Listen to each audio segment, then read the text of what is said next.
Paulding County, it's very small. Everybody knows everybody. Didn't have to worry about anything bad happening to you. Heidi was very well known in the local area because of her family and their wedding or catering business, especially with small towns. I feel like everybody knew Heidi Grant, or the Grant family name at least. With Heidi, it took pride in planning weddings and making sure everybody's special day was just right for them. It was her family business, so it was more than a job to her. Me and Heidi were good friends. We chatted a lot, we planned get-togethers. She was a very likable, funny person. We liked to go shopping and listen to music together. She was also there for me, like friends. We were really close.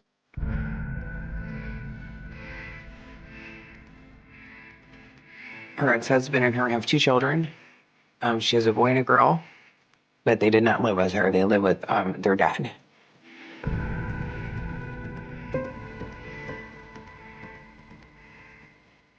Chris had a crush on her in high school. As they graduated, they both went their separate ways, and then they reconnected later on Facebook.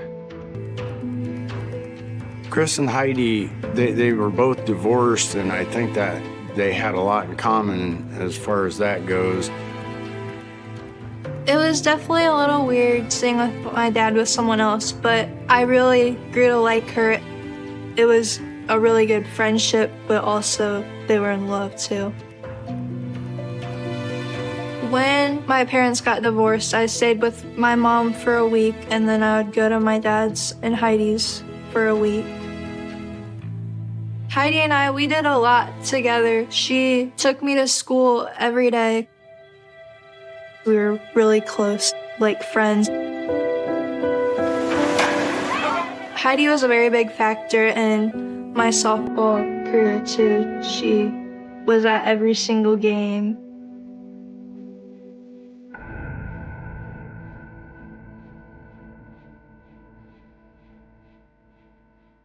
Chris went to AA meetings 2-3 times a week, and Heidi was very supportive of him getting help and staying sober. It was definitely a struggle for Chris. He would get a handle on it, and then something happened, stress or even happiness, excitement, and it would trigger him. Chris was very open with Heidi about his struggles with alcohol. I think that she thought she could really help him through it and keep him sober. Chris stopped over one day and he said that he was going to ask Heidi to marry him. Chris seemed very excited. He couldn't wait to propose. Things were falling into place for Chris and Heidi and Olivia.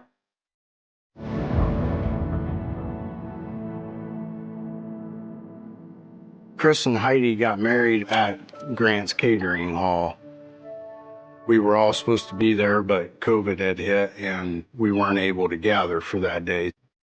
It was just my dad, Heidi, me, and then Heidi's dad. I was glad to be able to witness it. They seemed very happy. It looked like it was going to be very bright in the future. Shortly after Chris and Heidi got married, they decided to move back to Antwerp, which was closer to the catering business. They found a nice little house right in the center of town. Chris took medications, help him with his drinking. He took a pill, which if he chose to drink, it would make him really sick. And the pill was very effective for Chris.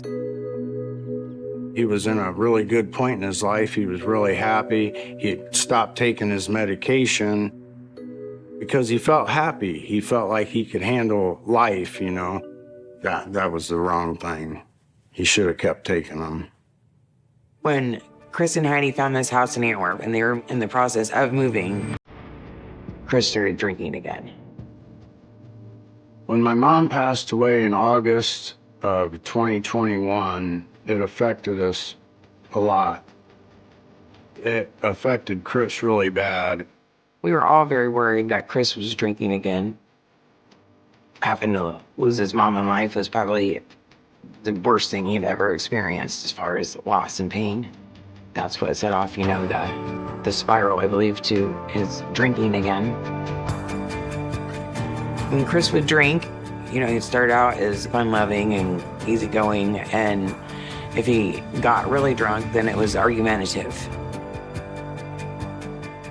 This time, when Chris started drinking, it was pretty out of control.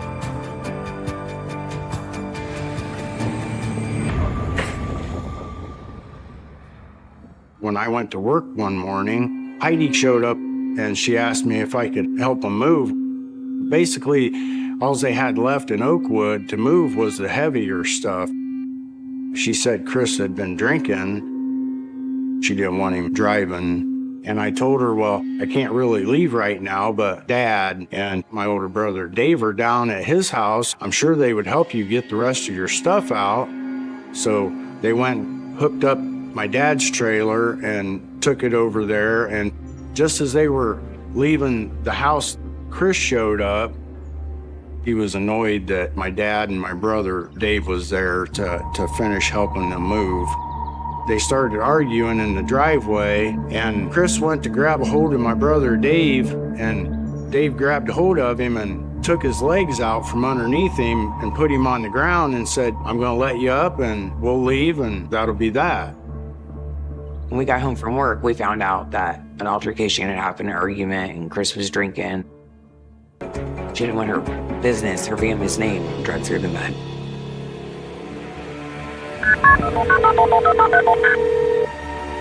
911, what's your emergency? Get the out. Hello? Hey, man, my wife just tried to kill me.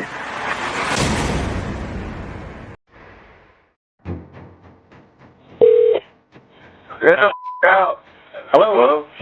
Hey, man, my wife just tried to kill me. On January 13th, 2022, a 911 call was made in reference to a domestic dispute that had occurred. How'd you do that? Hit me with a fucking... I was laying in my chair, she fucking hit me across the head twice, man, and lit me up. What'd she hit you with? Table leg. The caller was Christopher Franklin, and he reported that he had been hit in the head by his wife. The dispatcher contacted me, and I decided I should go to the residence and just see what was going on. The dispatcher didn't report it to me as an active domestic violence incident, which means that it was going on. It was something that had already occurred. Half the party had already left.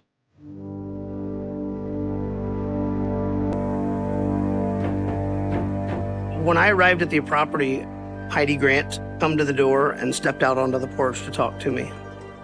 She was surprised that I was there, and I told her that Christopher had called and alleged that, she had hit him. And then she proceeded to tell me that he had been up all night drinking and he was now sleeping. She told me that there had been, no acts of violence between neither one of them in the house, and she just suspected that he was intoxicated when he made the call. When I asked her if we should go inside and talk to Chris, she said, George, I'd really rather you not. If we wake him up, he's probably just going to become agitated. Then I'll have hell to pay. We had dealt with Christopher on many occasions. We did know that he suffered from alcoholism, and I believed what she was telling me, that he was probably in there passed out. She said if there was any issues or anything, she would be sure and call. And at that point, I left the house.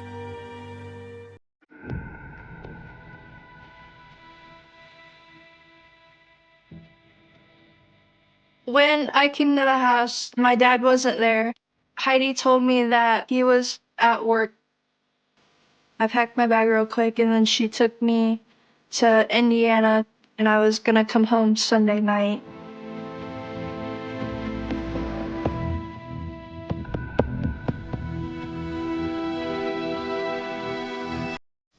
When Heidi picked me up from the tournament, we came home. My dad's truck wasn't there. We watched TV in the living room that night, and she just kept saying, I wonder where your dad is, I wonder where your dad is. The next morning, Heidi told me that she found Dad's phone in the bedroom, and she said that one of his friends tried to call him, and that's how she found it. When Chris would drink, he would get in his car and take off. And we were always concerned with driving, you know, and drinking and getting in an accident, not just hurting himself, but somebody else.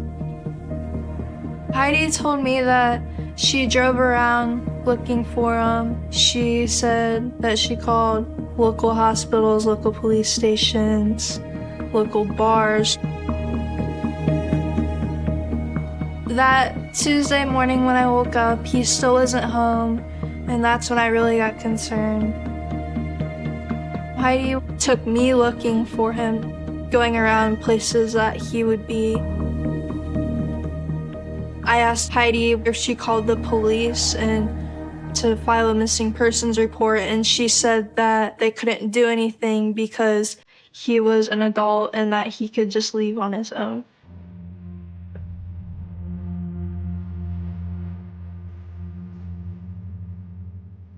That Thursday when I went back to my mom's house, I was more nervous that something bad happened to him.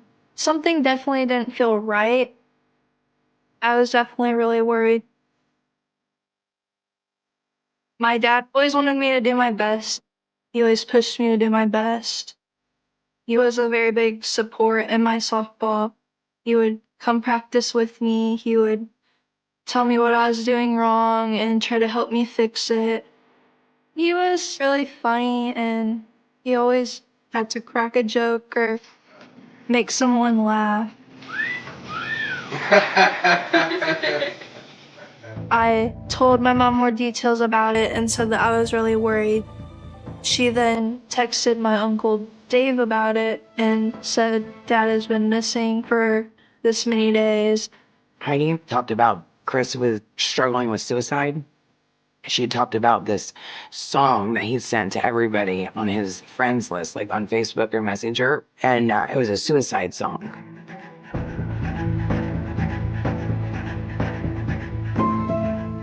Heidi said that Chris's vehicle was out at the catering business with the door open, the keys, his wallet, everything was left in the vehicle with tracks leading down to the river. Made it sound like maybe he killed himself and, you know, jumped in the river. Dave, my brother-in-law, walked the river and the pass over there for days looking for him because he thought that, you know, like maybe he had committed suicide over there.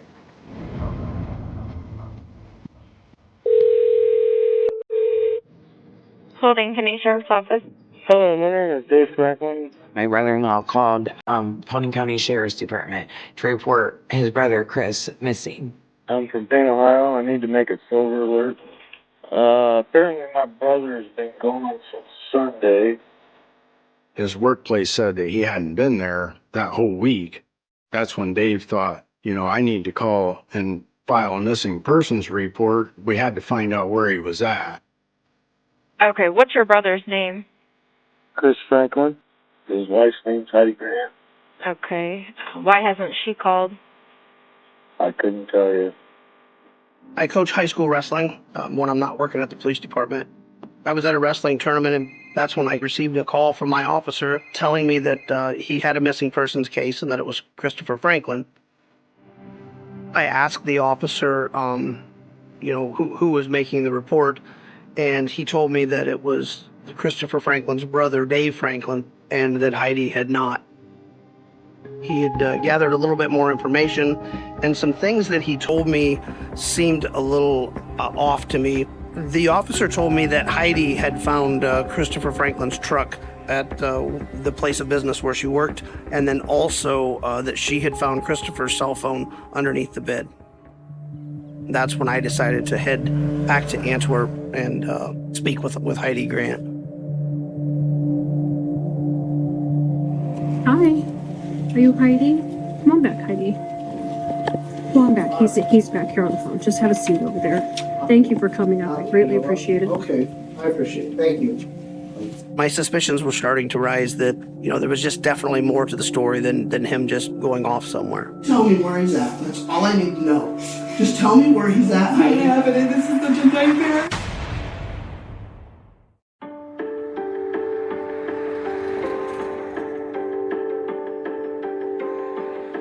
Okay, What's your husband's name? Chris. C-H-R-I-S Franklin. My wife, Captain Clemens, is always usually right there with me, assisting me. So when I interviewed Heidi, she was in the room with me. How long have you been married? Since November 27th, only 2 months. 2 months. I did know Heidi before this happened. I used to babysit her children when they were little. When you live in a small community, you know everybody. Everybody is everybody's neighbor or relative in this town. Okay, when did you last see him, talk to him? It was Sunday. I left at about 10. The 16th. So the last time that Heidi actually told us she had seen Chris would have been on that Sunday morning. She had gone to pick up Chris's daughter, Olivia, from a softball tournament. I left, and before I left, I had asked him to come with me so I could make sure he stayed sober. And he's like, I don't feel like going there. And he's like, I'm gonna try to go over to Oakwood and get more stuff. And I looked at him and I said, if you pick that bottle back up, don't come back until you're sober. And that was the last thing I said to him. Heidi said that when she returned with Olivia, his truck was gone. So I went in, I checked the house, he wasn't there. So I just assumed he was in Oakwood getting stuff, because that's what he said he was gonna do. The next morning, when Heidi got up, she said she drove to the Oakwood home thinking he'd probably crashed there from drinking, because she had told him not to come home if he was going to drink.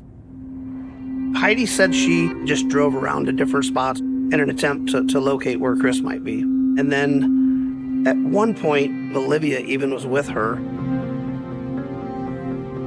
We drove up and down. I don't remember what day it was, but we drove up and down. Heidi indicated that a few days after Chris had been gone, she located his truck at the back of her business. So what day did you find his truck at? That was Tuesday. But I was shocked to see his truck sitting behind our warehouse, and I never even thought to look there. I just assumed he had his truck. She said it was odd that she'd found the truck there. The door was a little bit ajar, keys on the ground. So she thought that was strange because he really loved his truck. Chris would have never left his truck. Okay, now let's go to the 13th when I was there. 13th. What time did you come home in the morning?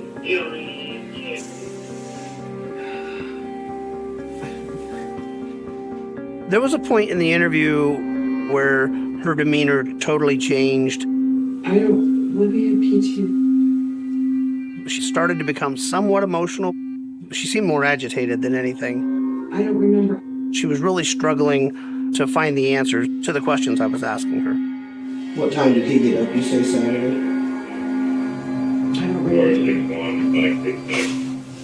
I'm sorry, That's fine. So let's, it gets me confused when I keep going back and forth into my... I could tell that, there was something there. There was something more than what she was telling me. I want you to listen to me. I want you to really listen to me really good here. Okay? It's really important for you. Okay. You and I both know that you know where he's at, and I need you to tell me that. I wanted Heidi to tell me the truth so that we could, locate Christopher. You and I both know that you took his truck out there. I did earlier in the week when he was drinking to keep him from... Listen, I'm telling you, I need to know what happened to him. I don't know, George. I don't. Yes, you do. Listen to me. I want to help you. Listen. Yes, you do. No, yes, you do. Yes, you do. Now listen to me. I probably pleaded with Heidi additional 20 to 30 minutes, but she continued. She continued to stick with her story that she had no idea where he was. I need to know where he's at. You and I both know you know where he's at, Heidi. I just need you to tell me. You and I both know. I'm not a bad person. You're not a bad person. When Heidi made the statement, "I'm not a bad person," and became emotional, I felt that she knew more than what she was telling me. Please, just tell me where he's at. His family's gonna want to know. Just I know. Tell me where he's at. In the back of my mind, I'm thinking, she's done something to him. Just tell me where he's at, I Heidi. haven't, and this is such a nightmare. I'm so sorry that you got to go through this. And I think he was probably somewhat mean to you. I think he yelled at you. I feel bad for you. I think it's horrible that women like you got to put up with things like that. But right now, Heidi, we got to start doing what's right for me, for you, for everybody, his family. We just need to know where he's at. At one point, I think I threw out there, if something has happened to him and you know where he is. We just need to find, Chris. At that point, Heidi became emotional. Heidi, you and I both know that you know where he is. They will all Please, hate me. they won't hate you, Heidi. They will. I just really kind of pressed her and pleaded with her essentially to just tell me the truth. Heidi, listen to me. We all make mistakes. Trust me. I made mistakes in my life. We've all made mistakes, Heidi. Things happen in His life. daughter is gone. Heidi, But then finally she started opening up. She reiterated to me that Christopher's mind was gone because of the alcohol. He'd been acting strange. His mind was gone. He didn't know who I was, and he was trying. He was trying. I told you he was trying to see. He was swinging the bat at me. He was trying to hit me, and I kept dodging it. Oh God! you're doing so good. You're doing good, Heidi. Just continue on, please. You're on such a... sorry. It's okay, Heidi. I believe you. When Heidi finally started telling what we believed to be the truth, she did seem a little more emotional, a little more upset. But still, I'm thinking, is he alive? Is he hurt? He was trying. He was trying to kill me. Okay. He had totally flipped out on me. Okay. So I called my friend and I said I need protection. And I was hoping when I went back that he would be okay. I see. Just continue on. I know it's hard, but just... So I had a gun. I Friend understand. was just for protection. I understand. Heidi told me that she had a friend that had firearms. That morning she called the friend and asked him if, she could still get that gun. At that point, I kind of knew something was really wrong here. They're not gonna hate you, Heidi. Heidi, they know what kind of person he was. Everybody that... Girls gonna hate me. To find out the multitude of what she did, it was quite shocking to me as an officer.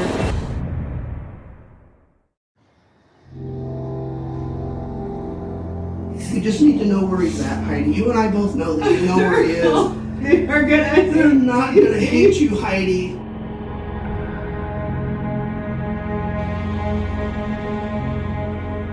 So in the morning of January 13th, Heidi tells us she entered her home and Chris was there, and she said he was kind of out of his mind. He grabbed Libby's ball bat out of her bag and was like trying to swing it at me, so I just ran out the door. When she left the home to go get the gun, Chris actually dialed 911 and said that his wife had beat him with a table leg. Hello? She hit me across the head twice, man. It lit me up. Heidi told me that she drove to a town nearby, retrieved the gun, and then returned back to Antwerp. She alleges after she walked into the back door, her husband, Chris, gets up and he is completely out of his mind. He doesn't know who she is. He's flailing the bat. She's dodging him. He just kept coming at me and I knew he was gonna bash my head in. And I was just... She said she's scared to death for her life, and she reaches in her pocket, grabs the gun. I didn't know the safety was off. I see. And I was just trying to scare him, and it went off and I hit him and he fell over. Hearing that from Heidi, I was almost winded. I would have never thought in a million years that this would even happen in our community. I didn't want him to suffer. I understand. He was suffering, so you shot him again. She said the final shot, she stood over him as he laid on the floor, and she shot him the final time. How many times do you think you shot him? Just No, I don't. Okay. If you shoot somebody one time and you're in true fear, and she alleged he went backwards and fell down, he's no longer a threat at that point. She could have picked up the phone and dialed 911 and got him the help that he needed. She didn't have to eliminate his life. Heidi was telling me that all of this had occurred the same day that I had arrived at the house. When I was there, had you already killed him? He was already dead. Is that why you were so hesitant to let me in? Obviously. Well, because he was laying there dead. And I knew you would arrest me right on the spot. And I was flipping the out. That contradicted what I saw that day on the porch. There was no emotion from her whatsoever to indicate to me that she had just killed someone. Essentially, Christopher was just laying on the other side of the door, deceased. After she'd confessed to shooting Chris, it was really important that I, find out where Christopher's body was. I wrapped him up in plastic and I took him, I had to muscle him down into the basement and I buried him under cement. I see. She laid Chris out flat up against a interior wall, then took cinder blocks and leveled them up like too high, and then got the cement. Was there already cement down in the basement, or where did you get the cement? I bought it. Like in bags, or where did you buy the cement at? I paid cash for it at Menards. I've done mortar work before, and it was the only thing the ground's frozen. I didn't know what to do. I was freaking out. I'm not a murderer. I understand. She said it took her 2 or 3 separate trips to acquire enough cement to entomb him in the basement. And then she also said that she'd hid the firearm at a location in the basement. The area where this occurred at, did you clean that area, or how did that happen? Just tell me how did you buy the material? Blood on the carpet, so I rented a rug doctor. I paid cash for it. Based off of Heidi's actions and what she told me, led me to believe, she's pretty cold. At the conclusion of that interview, she was charged with murder and transported to the Paulding jail. I was floored. I couldn't believe that she had killed him and put him in the basement. And for her to do that to Chris and put our family through that, that's really terrible. That's not something a human being does to somebody.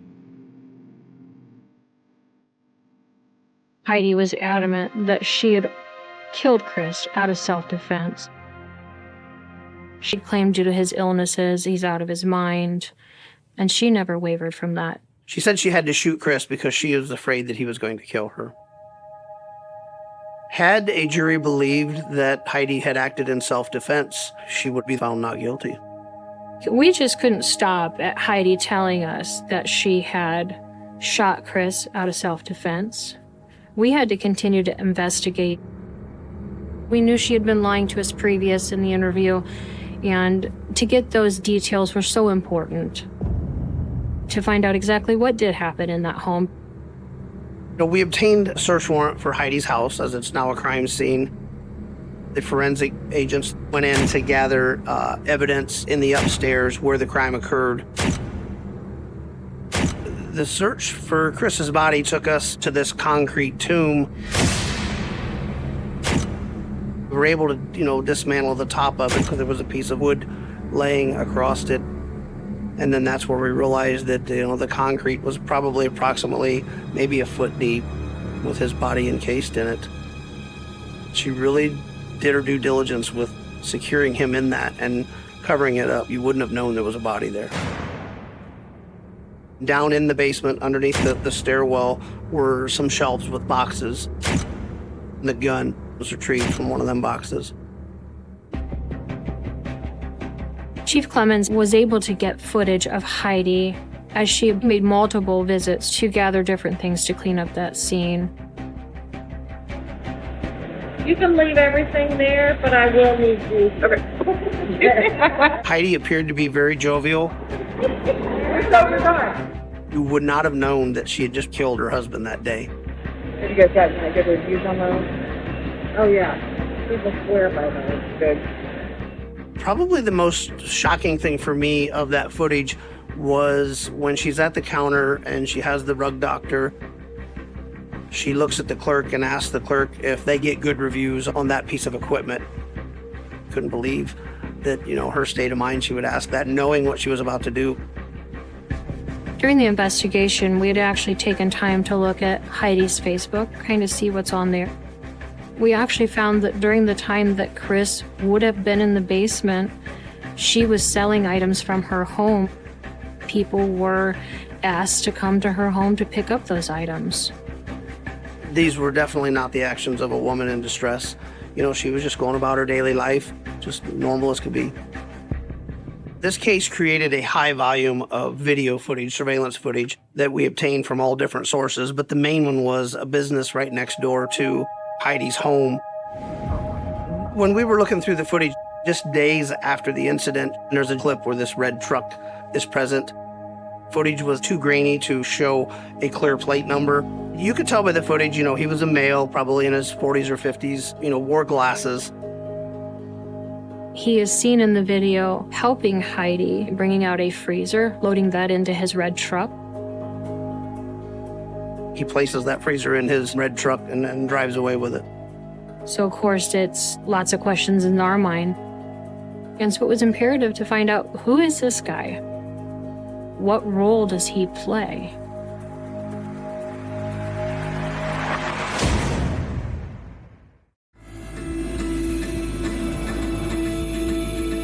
Through our investigation, we were able to figure out who was in that red truck.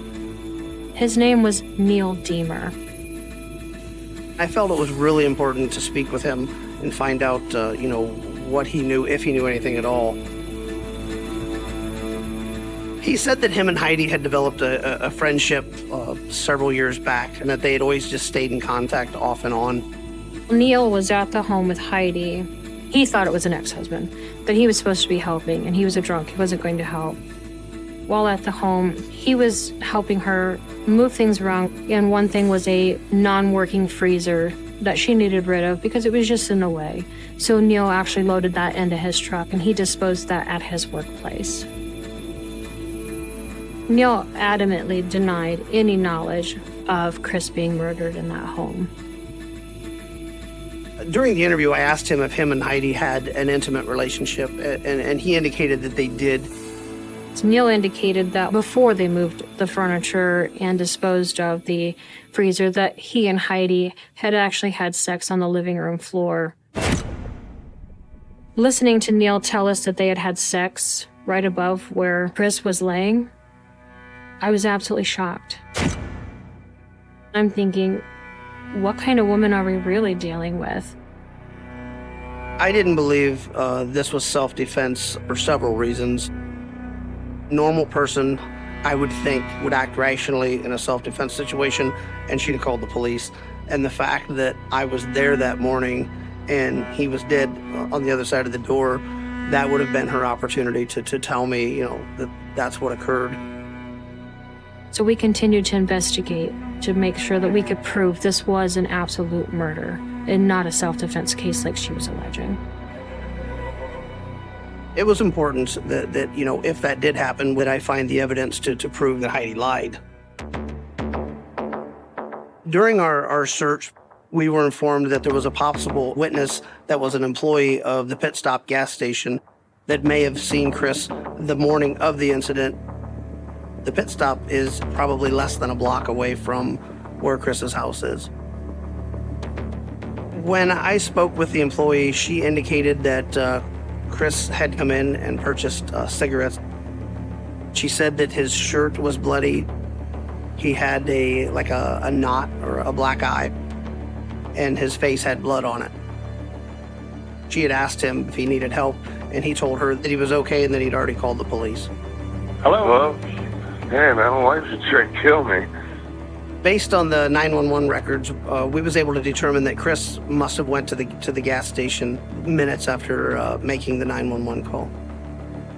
This eyewitness account was very crucial in determining the fact that he had been assaulted by Heidi, and without that witness, we wouldn't know whether or not that truly did happen. So talking to the gas station attendant really turned things around for us. We knew Heidi wasn't the victim she was alleging she was.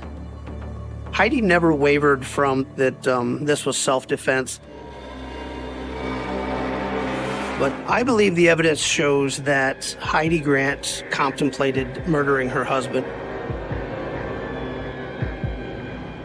I think she was tired of the alcoholism. I think she was worried about her reputation in our community. I think when she arrived home in the morning, she struck him with either a ball bat or a table leg. He makes the 911 call. Hey, man, my wife should try to kill me. She then left to get the gun. He obviously left and went to the gas station, purchased some items, returned back home. She returns and then shoots him. She shot him 10 times. That just screams volumes to me of the hate and the rage she must have had for her husband. She made mention that it was really difficult for her to get him down to the basement all by herself. She has to drag him over to there. When she got him to the top of the stairs, she just shoved him like a sled.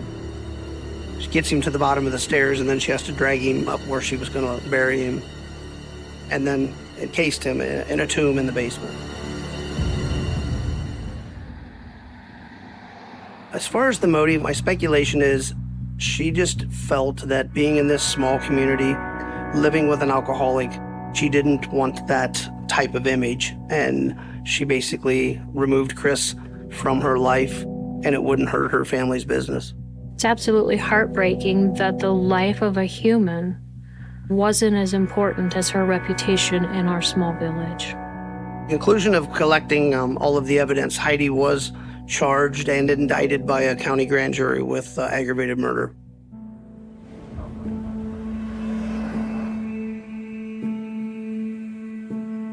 Heidi pled not guilty and was sticking to the story of self-defense. Heidi took the stand during the trial, which is very uncommon for a defendant. She was pleading her case of self-defense to the jury. There's a lot riding on her testimony. If they truly believed in their mind that she was a victim of this domestic situation, she could walk away. And then there would be no justice for Chris and his loved ones. I was very confident in the fact that we would get a conviction, but you never know what a jury may or may not believe.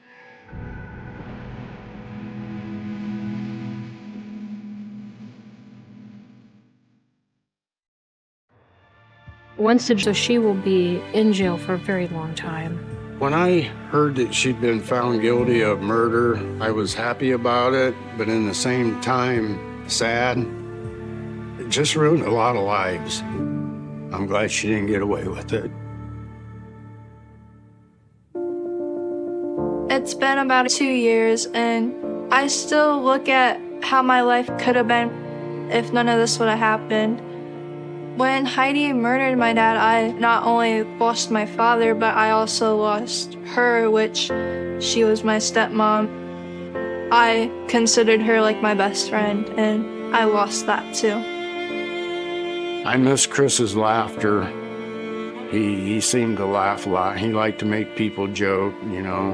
I miss that time that we don't have now. He was a good brother. And I miss him. The city of Atlanta was supposed to be rising. It was the late 1970s, and the skyline was slowly changing, glass and steel pushing upward like a promise that the future had finally arrived in the American South.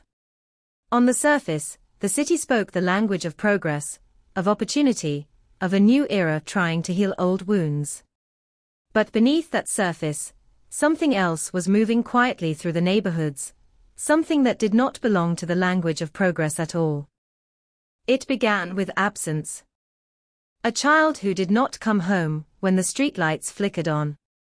A mother standing at a doorway longer than she should have, calling a name into the humid Georgia evening and receiving nothing back, but the distant hum of traffic. At first, these moments were treated as isolated tragedies, painful but familiar in the way cities sometimes learn to accept loss. Children run away. Teenagers make mistakes. People return. That was the assumption. That was the hope. But hope has a way of collapsing under repetition.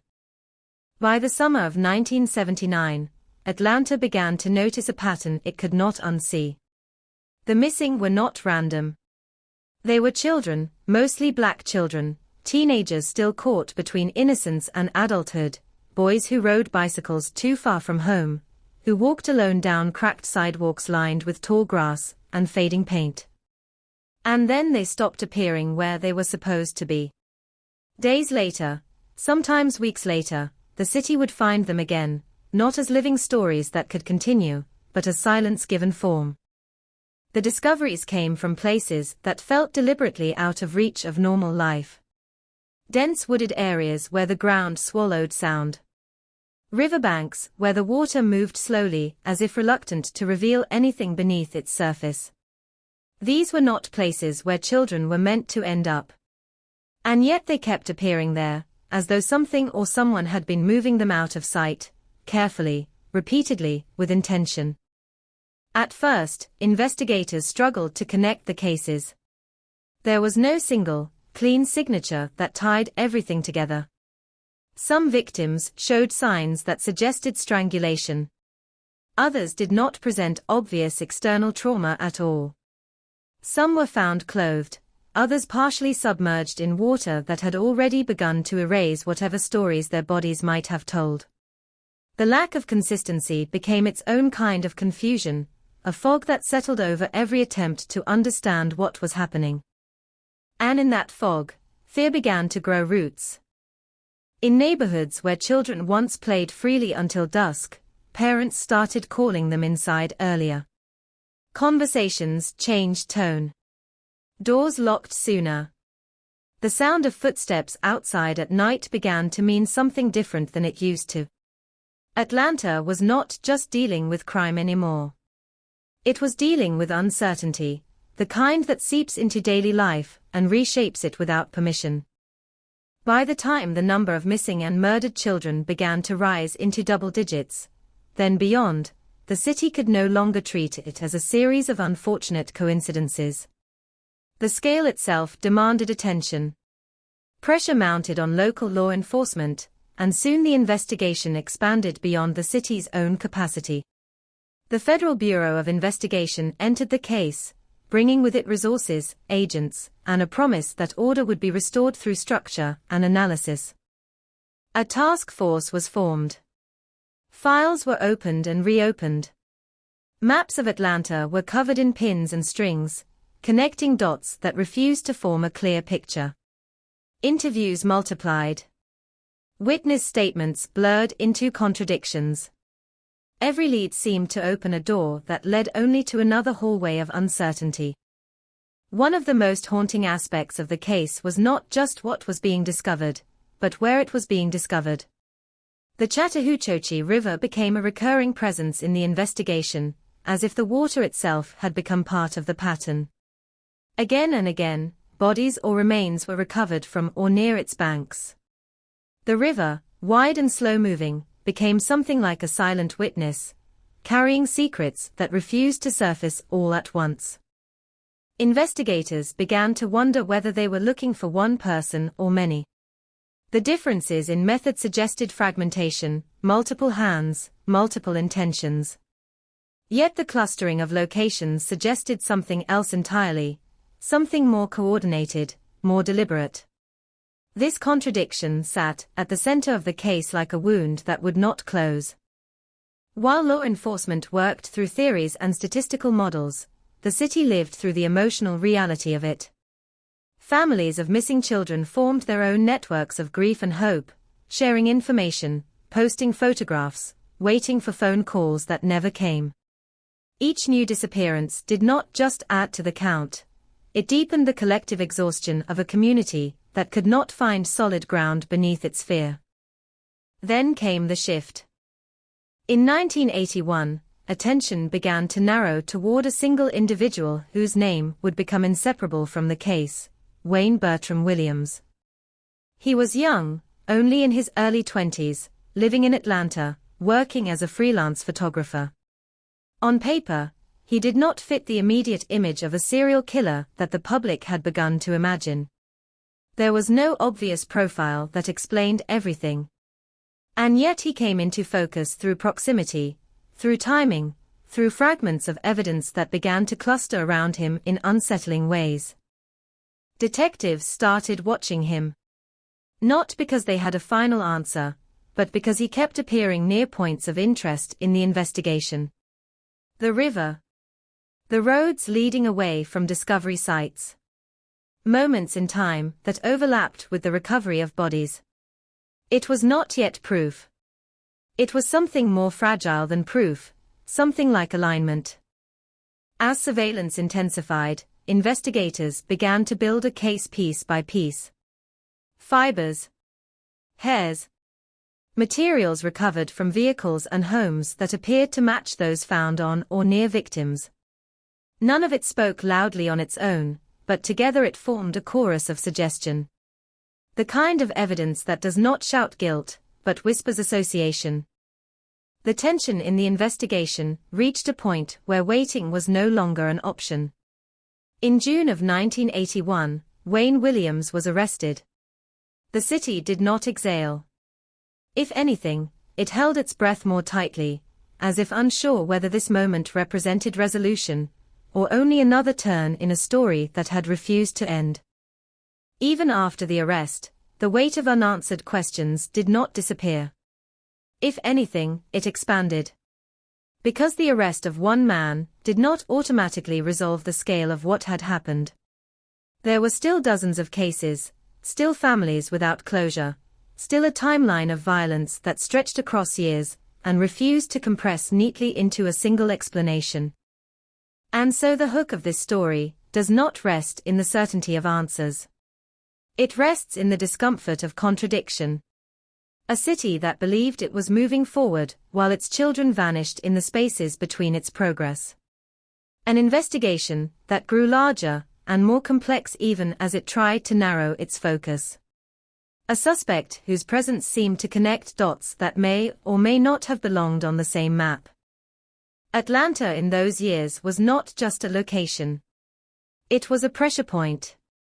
And what happened there would leave marks far beyond the boundaries of the city itself, shaping how an entire country understood fear, justice, and the fragile distance between coincidence and pattern. This is where the story begins, not with clarity, but with absence. The heat in Atlanta during the late 1970s was not just a matter of weather. It was a physical presence that clung to skin, to clothing, to the edges of windows left open in the hope of catching even the smallest breath of air. Asphalt softened under the sun, and the city seemed to shimmer in a slow, restless haze. In neighborhoods across the south and west sides of the city, life continued in rhythms shaped by work shifts, school bells, church gatherings, and the quiet resilience of families who had learned to build stability in places where stability was never guaranteed for long. This was the setting into which the disappearances came. Atlanta was a city divided not only by geography, but by history. The legacies of segregation had not disappeared simply because laws had changed. They lingered in housing patterns, in school funding, in access to opportunity, in the invisible lines that shaped where people lived and how safely they could move through their own city. For many Black families, especially those in working-class neighborhoods, daily life meant navigating both visible and invisible boundaries. It was in these neighborhoods that the first fears began to take root. Parents knew the names of every child on their block. They watched from porches as bicycles rolled down sidewalks and children ran between houses playing games that required nothing more than imagination and space. But as the summer of 1979 unfolded, that sense of shared familiarity began to fracture. At first, it was easy to explain away the absences. A teenager staying with a cousin. A child punished by a strict parent and sent inside early. A runaway situation that would resolve itself. Communities often protect themselves with explanation, because explanation feels safer than uncertainty. But explanation loses its power when it is repeated too often without resolution. Soon, there were names that no longer answered when called. One family would describe how their son left the house in the afternoon light, promising to return before dinner. Another would recall a daughter who waved goodbye at a bus stop and was never seen again. The details were ordinary, painfully ordinary, which made their endings all the more unbearable. There was no dramatic confrontation, no single moment that could be clearly identified as the turning point. Only the quiet transition from presence to absence. As more cases emerged, investigators began to notice that many of the missing children shared not just demographic similarities, but environmental ones. They came from neighborhoods where supervision was often communal rather than constant, where children moved freely between homes, where independence was encouraged early because necessity demanded it. These were not places of neglect, they were places of trust. And that trust, in hindsight, became part of the vulnerability that the city struggled to understand. The early investigation was fragmented. Different precincts handled different cases. Reports were filed separately. Connections that now seem obvious were not immediately visible to officers working under pressure and limited coordination. In those early months, the idea that a single pattern might be emerging across multiple jurisdictions was still a hypothesis, not a conclusion. Families, meanwhile, were forced into a new kind of waiting. Waiting for phone calls that never came. Waiting for police updates that often contained more questions than answers. Waiting for any sign that would transform uncertainty into something more bearable, even if that something was grief. In living rooms across Atlanta, photographs of missing children began to accumulate on mantels and refrigerators, turning homes into quiet archives of absence. When the first bodies were recovered, everything changed in tone. The discovery sites were often far from the neighborhoods where the children lived. Forested areas where branches formed dense canopies overhead, blocking out much of the sky. Riverbanks where water moved with a slow, heavy indifference. Industrial outskirts where abandoned structures stood like forgotten witnesses. These were places at the edges of the city's attention, spaces that felt removed from daily life, but were still part of its geography. The condition of the bodies varied, but each discovery deepened the urgency of the investigation. What had begun as missing persons cases now carried the unmistakable weight of serial violence. The city was no longer dealing with disappearance alone. It was dealing with death that appeared to follow a pattern it could not yet fully understand. As the number of victims increased, so did public fear. Communities that had once relied on informal networks of safety began to shift their behavior. Children were escorted more often. Curfews became stricter. Streets that had once been filled with the sounds of play grew quieter earlier in the evening. The change was not immediate, but it was cumulative, building day by day until it became the new normal. Inside law enforcement, pressure intensified. Local authorities faced scrutiny from both the public and political leadership. Questions were asked about response times, about resource allocation, about whether the seriousness of the situation had been recognized early enough. Under this pressure, coordination improved. Eventually, the FBI was brought into the investigation, transforming it into a large-scale task force that combined local knowledge with federal resources. This was not a simple expansion of manpower. It was a shift in investigative philosophy. Data began to be centralized. Case files were cross-referenced. Geographic mapping tools were used to identify clusters of activity. Behavioral analysis units began to construct profiles based on victimology and location patterns. The case was no longer being handled as a series of tragedies, but as a single interconnected phenomenon. Yet even with increased structure, clarity remained elusive. One of the central challenges was inconsistency. The victims did not always present the same type of injuries. The circumstances of disappearance varied. In some cases, children were last seen walking alone. In others, they were believed to have been approached while in groups. This lack of uniformity made it difficult to determine whether investigators were dealing with one offender adapting methods, or multiple offenders operating independently in overlapping spaces. Despite this uncertainty, certain geographic patterns persisted. The Chattahoochee River emerged repeatedly in the investigation. Not always as the final location, but often as a nearby presence. Its wide, slow-moving waters became a recurring feature in case reports, creating a psychological association between the river and the unfolding series of deaths.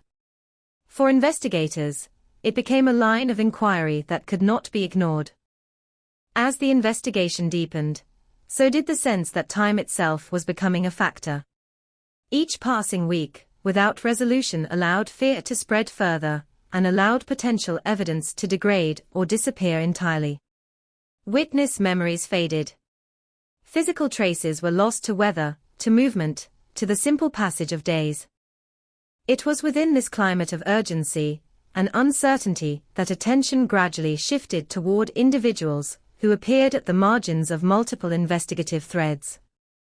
One of those individuals was Wayne Bertram Williams. At first, Williams was not the center of the case. He was a presence near it.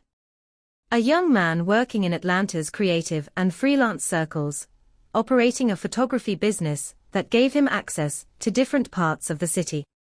His movements were not initially suspicious in isolation. Many people moved freely across Atlanta for work, for family, for social life. But in a case defined by geography and timing, even ordinary movement could become significant when viewed through the lens of accumulated data. Investigators began to notice intersections. Times when Williams was observed in proximity to areas connected to later discoveries. Instances where surveillance placed him near key locations during relevant time windows. None of these moments, taken alone, were definitive. But together they began to form a pattern that demanded closer scrutiny. The investigation was entering a new phase, one where suspicion was no longer based on a single event, but on the convergence of many small ones. And in that convergence, the story of Atlanta's darkest chapter continued to tighten around a question that the city itself could not yet answer, whether the pattern being seen was the product of one mind, or the overlap of many unseen ones moving through the same streets at the same time. The first victim was not just a name in a police file. He was a boy who had once been part of the ordinary rhythm of Atlanta's neighborhoods, where childhood was shaped more by community than by caution. In those streets, children grew up surrounded by a web of informal guardianship. A neighbor on a porch could become an extra set of eyes. A local shopkeeper might know every child by name. A passing adult could feel a sense of responsibility without ever being formally asked to intervene. It was a system built on familiarity, and that familiarity created a sense of safety that few questioned until it was already gone. When the first disappearance occurred in the summer of 1979, the response was shaped by that same familiarity. The assumption was not immediately violence, but distance. People believed the boy might have gone somewhere he was not supposed to, that he might return once the consequences of his absence became clear. This belief was not born of ignorance, but of experience. In many communities, children sometimes left home temporarily, returning after arguments or moments of rebellion. So at first, the absence was treated as temporary, even if it was unsettling. But time has a way of changing interpretation. Hours became a day. A day became several. The boy did not return. His name began to circulate through conversations on porches and in grocery lines, carried by voices that were trying to balance concern with restraint. And then another case appeared. A second child, also missing, also from a similar environment, also last seen in circumstances that felt painfully ordinary in hindsight. That was the moment when the city began to feel a shift it could not yet name. Each victim had a life that, when reconstructed later, revealed patterns of routine rather than deviation. They were children who walked familiar routes, who trusted the geography of their neighborhoods, who did not yet see the world as something that required constant vigilance.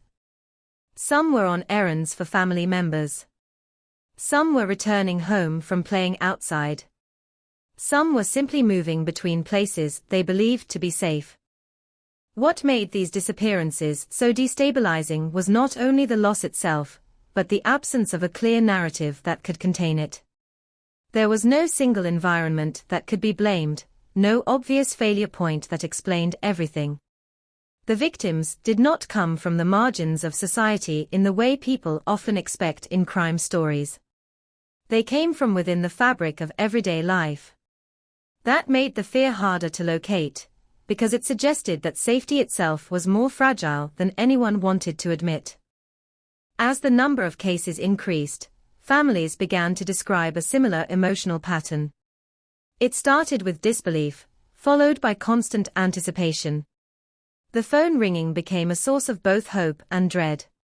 Every knock at the door carried the possibility of news that could either restore or destroy. Sleep became fragmented. Meals were eaten without attention.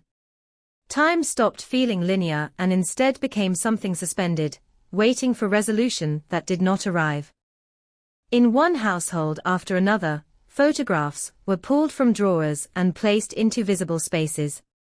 Faces of missing children began to occupy living rooms, kitchen walls, and community centers. These images were not just reminders. They became silent requests directed at a world that seemed unwilling to respond. Each photograph carried the same question, repeated without words: where are they? Meanwhile, the physical landscape of Atlanta remained unchanged on the surface. The same streets. The same schools. The same buses moving through intersections at predictable times.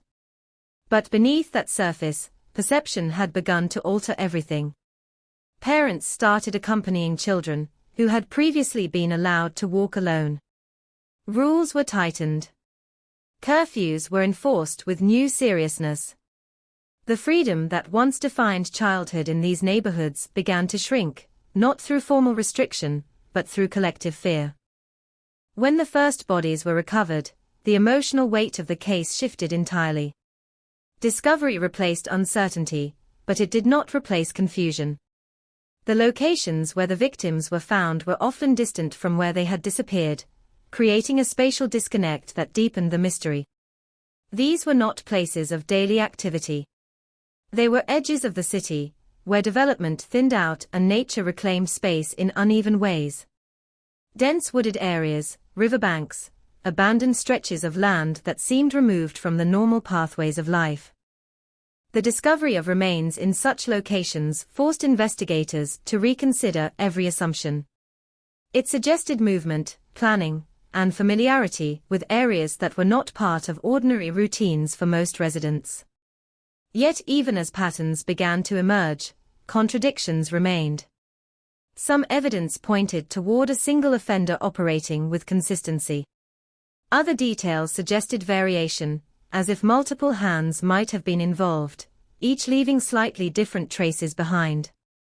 This uncertainty became one of the defining features of the investigation. It prevented closure at every stage. Each new piece of evidence seemed to clarify one aspect of the case while complicating another. Investigators found themselves trapped in a cycle where understanding always came with a new question attached. As the case expanded, so did the number of agencies involved. Local police departments, overwhelmed by the scale of the situation, coordinated with state authorities and eventually federal investigators. The formation of a joint task force was meant to bring structure, but it also introduced complexity. Different agencies brought different methodologies, different priorities, and different interpretations of the same evidence. Meetings became spaces where theories were exchanged, debated, and often left unresolved. Despite this complexity, certain geographical consistencies continued to appear. The Chattahoochee River, in particular, became a focal point of repeated attention. Its presence in the case was not always direct, but it appeared often enough to become impossible to ignore. Bodies were found near it. Evidence suggested proximity to it.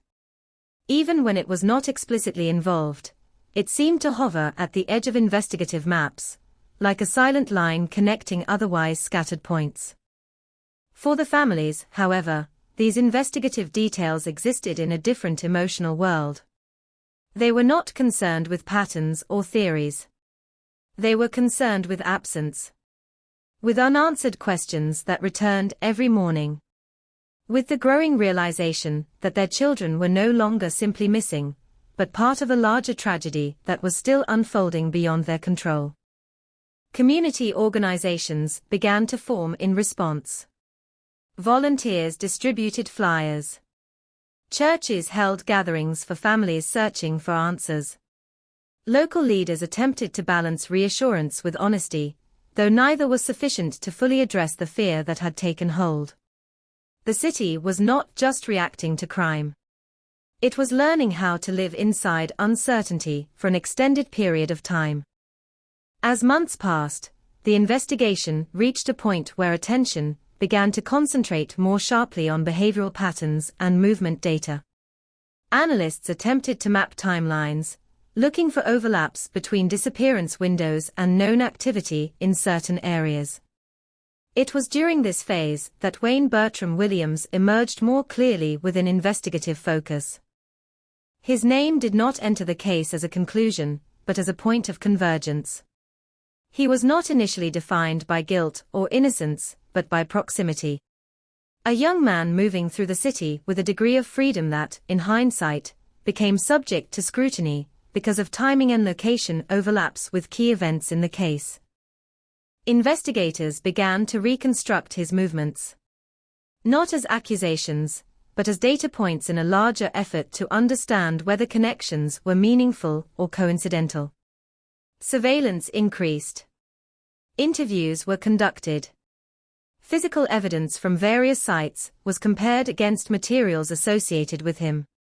Each new layer of analysis brought the case closer to a critical threshold where interpretation began to harden into suspicion. And yet, even as focus narrowed, the broader mystery of the Atlanta child murders remained intact. The city was still caught between competing explanations, between the possibility of a single orchestrated series of acts, and the unsettling idea that multiple forces might have been operating simultaneously in the same space, unnoticed by one another and by the people they affected most. In that tension between clarity and uncertainty, the case deepened, and the search for truth moved forward without yet arriving at an answer that could fully contain what Atlanta had experienced. The night the city began to change shape in people's minds was not marked by anything visible in the sky or written in the streets. It did not arrive with a single event that everyone immediately recognized as historic. Instead, it came the way most long horrors arrive, quietly at first, disguised as coincidence, then repetition, then pattern, until it became impossible to deny that something irreversible was unfolding inside the boundaries of Atlanta. The incident that now stands at the center of this unfolding nightmare was not, in its earliest moments, understood as part of anything larger. A child left home and did not return. In a city as large as Atlanta, that alone did not immediately trigger alarm at a systemic level. It triggered concern within a family, a search within a neighborhood, a set of phone calls that moved outward from relatives to friends to local authorities. But the machinery of urgency was still local, still contained, still operating under the belief that this was an isolated tragedy. What made it different was not the first disappearance itself, but what followed it. Within days, another child was reported missing under circumstances that felt disturbingly familiar. The timing was not identical, the locations were not exactly the same, but the emotional structure of the events echoed each other in a way that began to unsettle even experienced officers. The victims were young, vulnerable in the same quiet way, moving through spaces that were supposed to be safe, because they were ordinary. Streets where neighbors knew names. Blocks where children were expected to appear again at dinner time. But they did not.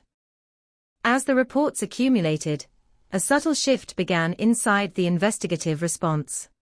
At first, detectives treated each case independently, building separate timelines, separate interviews, separate theories. But paper files began to stack in ways that made separation feel artificial. Names started appearing in proximity to one another, not just in geography, but in circumstance. Similar last sightings. Similar environments.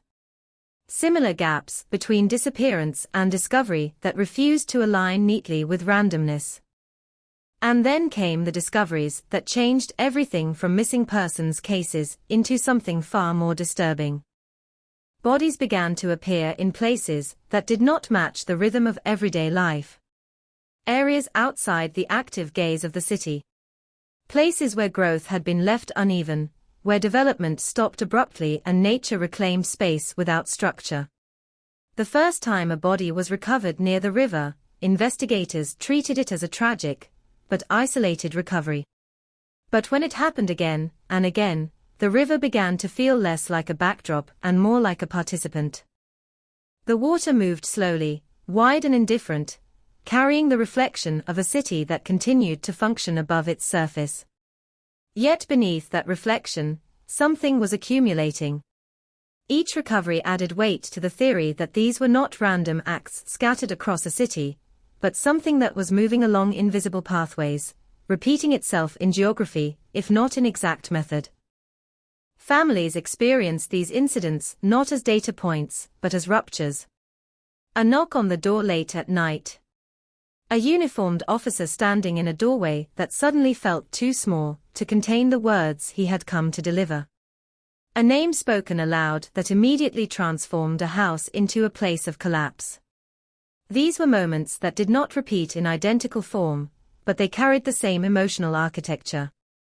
Shock, refusal, the slow arrival of understanding, and then the deeper realization that understanding did not bring relief.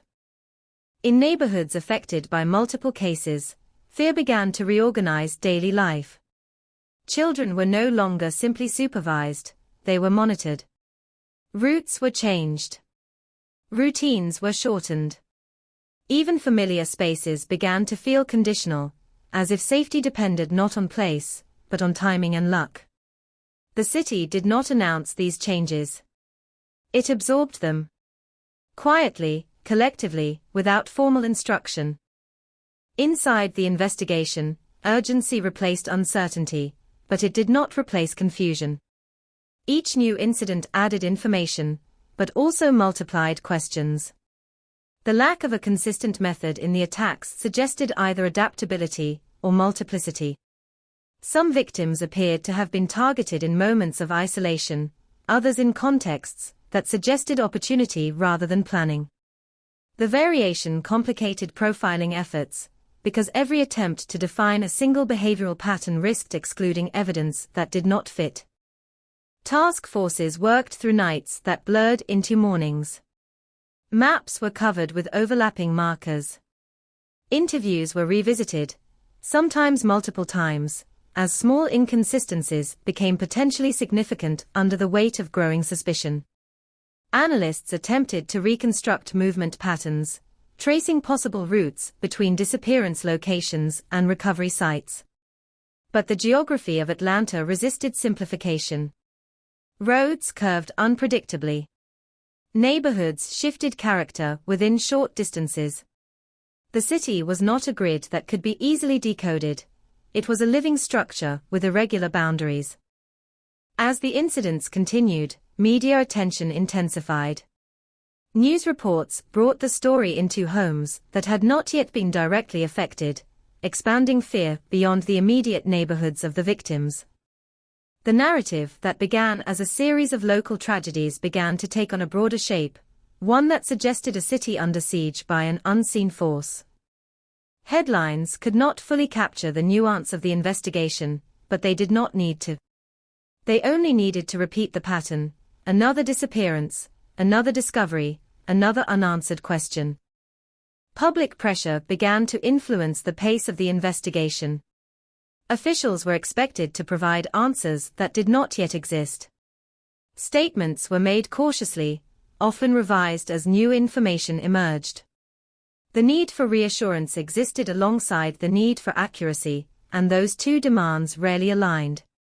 In the absence of certainty, speculation filled the space left behind. Within this environment, every detail gained weight. A witness sighting that might previously have been considered minor became significant. A fiber recovered from a vehicle interior could shift the direction of an entire line of inquiry. Evidence was no longer evaluated only for what it confirmed, but for what it might exclude. The investigation became a process of narrowing possibilities, while constantly confronting the risk of narrowing them incorrectly. It was during this phase that attention began to consolidate around certain intersections of time and place that could not be easily dismissed. Investigators noticed that some recoveries appeared to cluster in relation to specific periods of activity in the city. Not in a way that was immediately conclusive, but in a way that suggested patterns were emerging beneath the surface of apparent randomness. At the same time, the emotional toll on the community deepened. Parents of missing children formed informal networks, sharing information, supporting one another in ways that the official system could not always provide. Churches became centers of gathering not only for worship, but for coordination. Volunteers distributed flyers across neighborhoods, turning the search for missing children into a collective act of resistance against silence. The incidents themselves, however, continued without pause. Each one reinforcing the reality that whatever was happening was not confined to a single moment in time. It was ongoing. It was evolving. And it was moving through the city in a way that defied simple containment. For investigators, one of the most difficult aspects of the case was the emotional contrast between the clarity of individual tragedies and the obscurity of the larger pattern. Each victim represented a complete and devastating loss that demanded attention in its own right. But when placed together, those losses formed a structure that was still incomplete, still resisting interpretation. As pressure increased, so did the urgency to identify a central figure who could account for the convergence of evidence.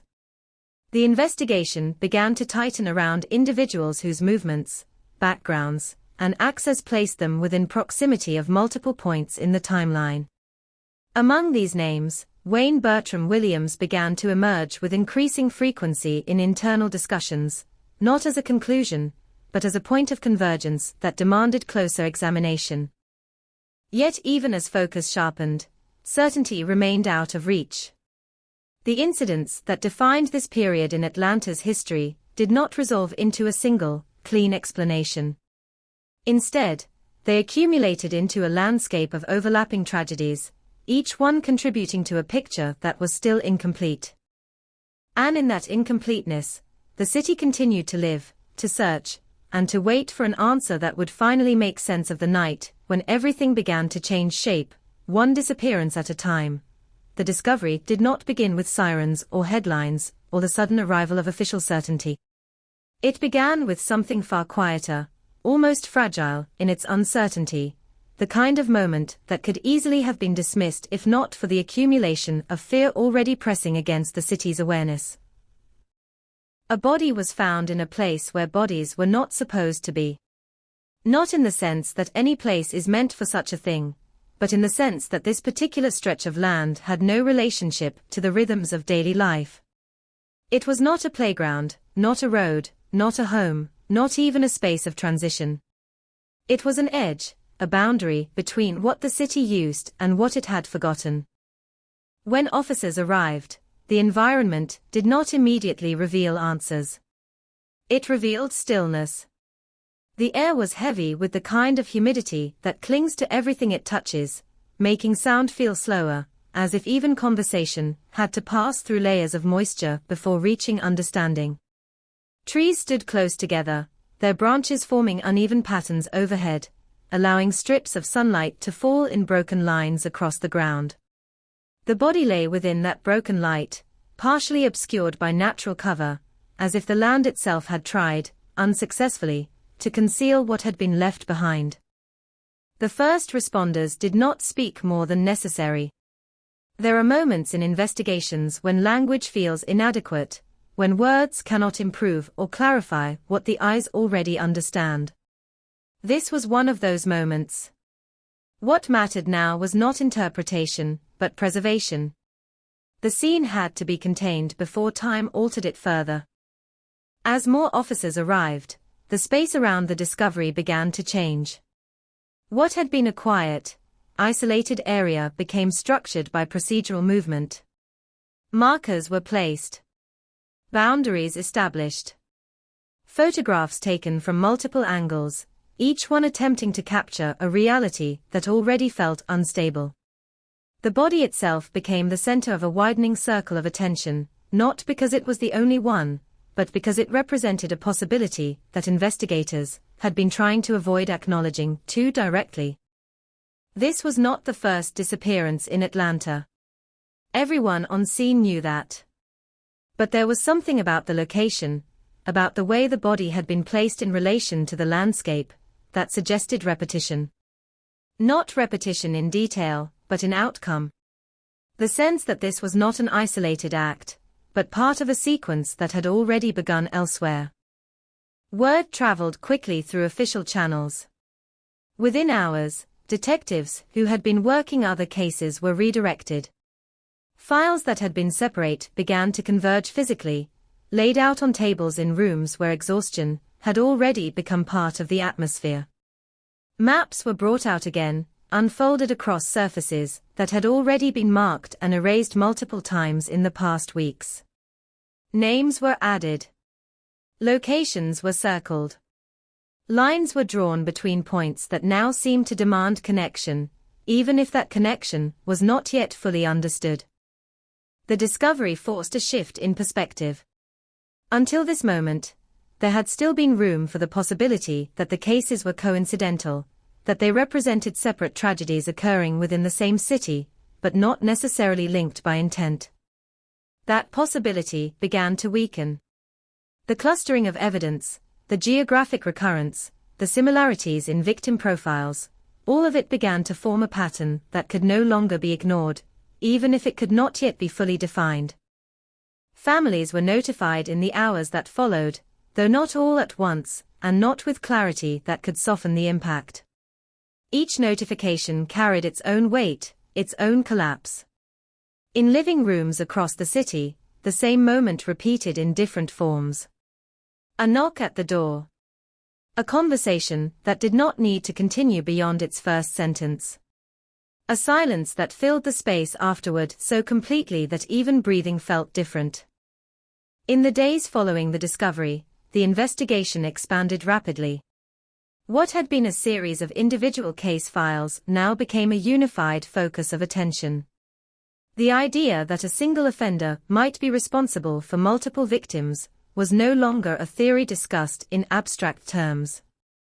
It was becoming the working assumption, the lens through which new evidence was being evaluated. The river that ran through and around the city began to appear more frequently in discussions. Not because it had spoken or revealed anything directly, but because its presence in the pattern could no longer be dismissed as incidental. Bodies had been found in proximity to it. Routes leading away from discovery sites often intersected with areas connected to its banks. It became, in the minds of investigators, less a geographical feature and more a structural element in the unfolding sequence. At the same time, inconsistencies complicated the picture. Not every victim fit neatly into the same behavioral or situational category. Not every location followed a predictable logic. Some cases suggested opportunity rather than planning, while others suggested movement that was more deliberate. This tension between consistency and variation created a kind of investigative strain. The more evidence accumulated, the more difficult it became to determine whether it was pointing toward one source or several. Inside command centers, the atmosphere changed as urgency increased. Sleep became irregular. Conversations overlapped. Decisions were made in shorter intervals, sometimes revisited within hours as new information arrived. The work was no longer just analytical. It was reactive, constantly adjusting to a situation that refused to stabilize. Outside those rooms, the city continued to absorb the reality in slower ways. News reports brought fragments of the investigation into public awareness, but they could not carry the full emotional weight of what was happening inside affected communities. For residents, especially in neighborhoods where multiple cases had originated, the fear was no longer abstract. It was present in daily movement, in the decision of whether a child should walk to a nearby store, in the instinct to watch intersections longer than before.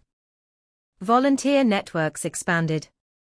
People began to organize informal searches, distributing flyers with photographs that seemed to multiply across bulletin boards and storefront windows.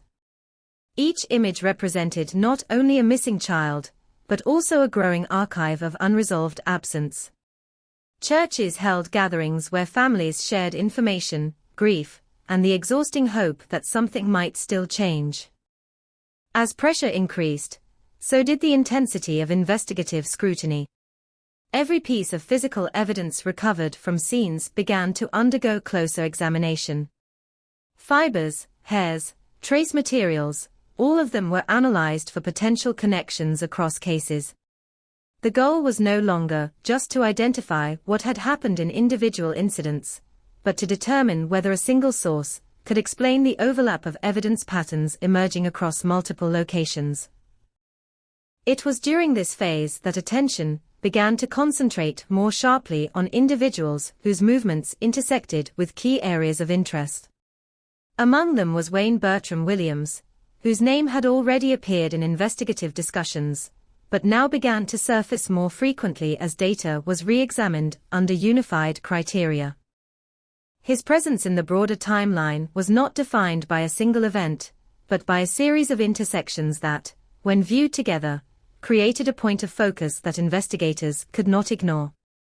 He was seen near areas of interest. His activities overlapped with certain time frames connected to recoveries. Materials associated with him were subjected to comparison with evidence collected from victims and scenes. None of this, at this stage, was presented as conclusion. It was accumulation. A layering of proximity, timing, and physical association that required further interpretation. The discovery scene itself remained under examination for days, then weeks. Every inch of surrounding terrain was searched, not only for additional evidence, but for context that might explain how the victim had arrived there. Investigators attempted to reconstruct movement patterns backward from the location, mapping possible routes, considering environmental obstacles, and evaluating accessibility from different parts of the city. What they found instead was that the environment offered multiple possibilities rather than a single answer. There was no obvious path that clearly explained everything.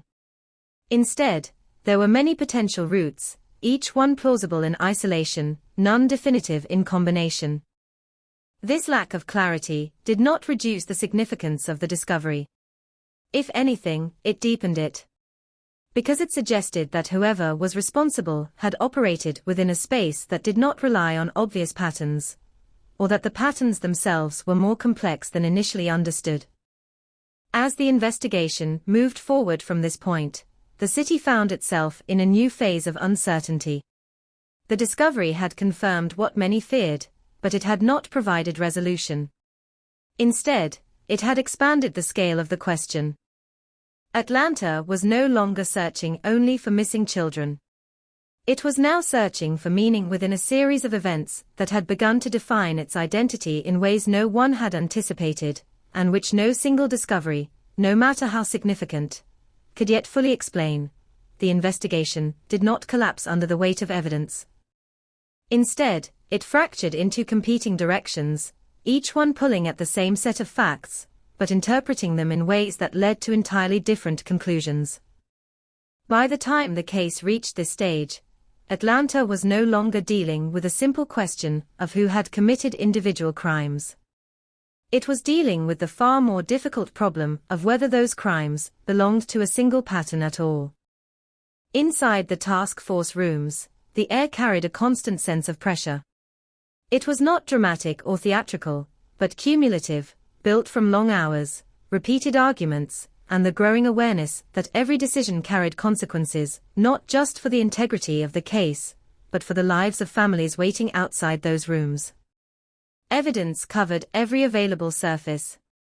Tables were occupied by maps marked with overlapping circles and lines that connected locations across the city in ways that suggested structure, but never quite confirmed it. Detectives moved between theories like travelers crossing unstable ground. One group leaned toward the idea of a single offender, pointing to the clustering of bodies near waterways, the recurring demographic profile of the victims, and the temporal concentration of disappearances. Another group argued that the inconsistencies were too significant to ignore, that the variation in method, environment, and circumstance pointed toward multiple individuals operating independently in the same city, perhaps even unaware of each other's actions. Neither side could fully disprove the other. That was what made the investigation so difficult. Every piece of evidence that supported unity could be countered by an example of variation. Every sign of diversity could be reframed as adaptability. The case existed in a space where both interpretations could remain plausible, and that ambiguity became its own kind of adversary. Witness statements added another layer of complexity. In the neighborhoods where disappearances occurred, memory was shaped by fear and time. People described seeing unfamiliar cars, unfamiliar faces, individuals moving through streets at unusual hours. But the details often shifted between interviews. Lighting conditions were uncertain. Distances were misjudged. Time frames blurred. What remained consistent was not clarity, but anxiety, a shared sense that something unnatural had been moving through familiar spaces. Detectives knew how unreliable human memory could be under stress, especially in cases involving children and sudden disappearance. Yet they also knew that dismissing witness accounts entirely would leave large gaps in the narrative. So every statement was recorded, cross-referenced, and compared, even when contradictions made interpretation difficult. At the same time, physical evidence was undergoing its own process of fragmentation and analysis. Trace materials collected from multiple scenes were sent to laboratories for comparison. Fibers, hairs, and other microscopic elements were examined for potential matches across different victims. The goal was to identify continuity where it might exist, to determine whether the same environment or source could be linking multiple cases. Some results suggested overlap. Others suggested divergence. The more data accumulated, the more the case seemed to resist consolidation. It was as if the evidence itself was divided, pulling the investigation in multiple directions simultaneously. This division was reflected in the structure of the task force itself. Teams began to specialize, focusing on specific aspects of the case rather than attempting to interpret the entire picture at once. Some concentrated on geographic mapping, others on victimology, others on forensic comparison. Communication between groups remained constant, but interpretation often differed, creating internal tension that mirrored the larger uncertainty of the investigation. Outside the investigation rooms, the city continued to live under the weight of unresolved fear. Families who had already lost children remained in a state of suspended grief, unable to move forward, because answers had not yet arrived in a form that allowed closure. Other families lived with increasing caution, adjusting daily routines to minimize exposure to perceived risk. Childhood itself began to change shape in subtle ways, becoming more supervised, more restricted, less spontaneous. Community leaders attempted to stabilize the situation through communication and organization. Public meetings were held where officials provided updates, though those updates often contained more information about process than resolution. The language of investigation replaced the language of certainty. Words like ongoing, under review, and not yet confirmed became common, reflecting a reality in which conclusions were still out of reach. In this environment of uncertainty, attention began to focus more sharply on individuals whose presence intersected with multiple points in the investigation timeline. Among those individuals, Wayne Bertram Williams became increasingly central to internal discussions, not as a declared suspect in the full scope of the case, but as a figure whose movements and associations warranted closer examination. The process by which Williams entered the investigative focus was gradual rather than sudden. It began with data points that appeared in proximity to key events. Sightings reported near areas where bodies were later recovered. Movements that coincided with specific time frames under review. These were not interpreted as definitive proof, but as intersections that required further scrutiny. As investigators reconstructed timelines, Williams' activities were placed alongside known events in the case. The goal was to identify whether his presence was coincidental or structurally significant. This involved examining transportation routes, employment patterns, and any documented interactions with locations of interest. Each layer of analysis added complexity rather than clarity. Surveillance was increased discreetly. Interviews were conducted with individuals who had interacted with him in various contexts. The objective was not to reach immediate conclusions, but to build a comprehensive understanding of his movements and potential connections to the broader pattern emerging across the city. At the same time, forensic comparisons were being conducted between materials associated with Williams and trace evidence recovered from multiple scenes. The results of these comparisons were carefully evaluated within the broader context of the investigation. Some findings suggested potential consistency with materials found near victims, while others remained inconclusive or open to interpretation. What made this phase of the investigation particularly challenging was the absence of a single decisive piece of evidence that could resolve the competing theories. Instead, the case continued to exist as an accumulation of partial alignments, each one contributing to suspicion without fully establishing certainty. As pressure increased, so did public attention.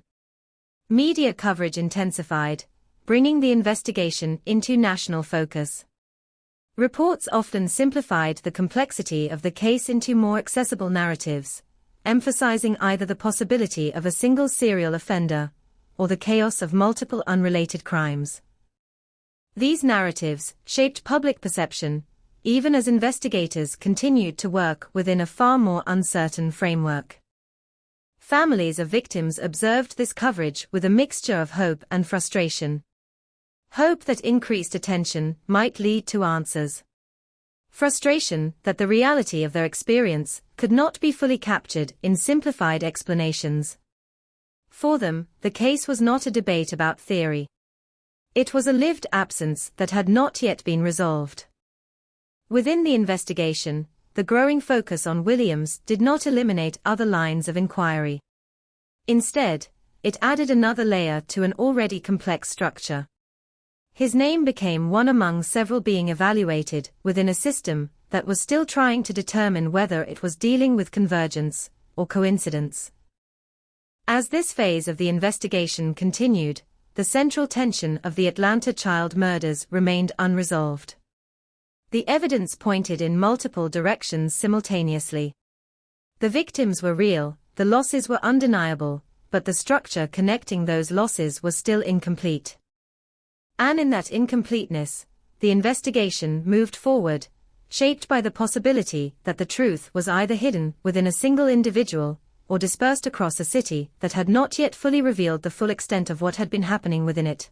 The breakthrough did not arrive like a sudden explosion of clarity, but rather like a slow tightening of focus, as if the entire investigation had been gradually narrowing its vision until only one figure remained within its center. It began with movement, not confession, not revelation, but patterns of presence that placed Wayne Bertram Williams repeatedly near the geography of the crimes under review. At first, these connections were treated cautiously, as investigators knew how dangerous it was to transform proximity into guilt, especially in a city as large and interconnected as Atlanta. But as more data was compiled, the pattern refused to remain abstract, because it kept repeating across different case files, different dates, and different recovery sites. Surveillance teams began tracking Williams more closely, documenting his movements across the city, noting where he traveled, when he traveled, and how often those routes intersected with locations tied to the investigation. It was not a single moment that shifted suspicion toward him, but a convergence of small observations that, when assembled together, formed a troubling continuity.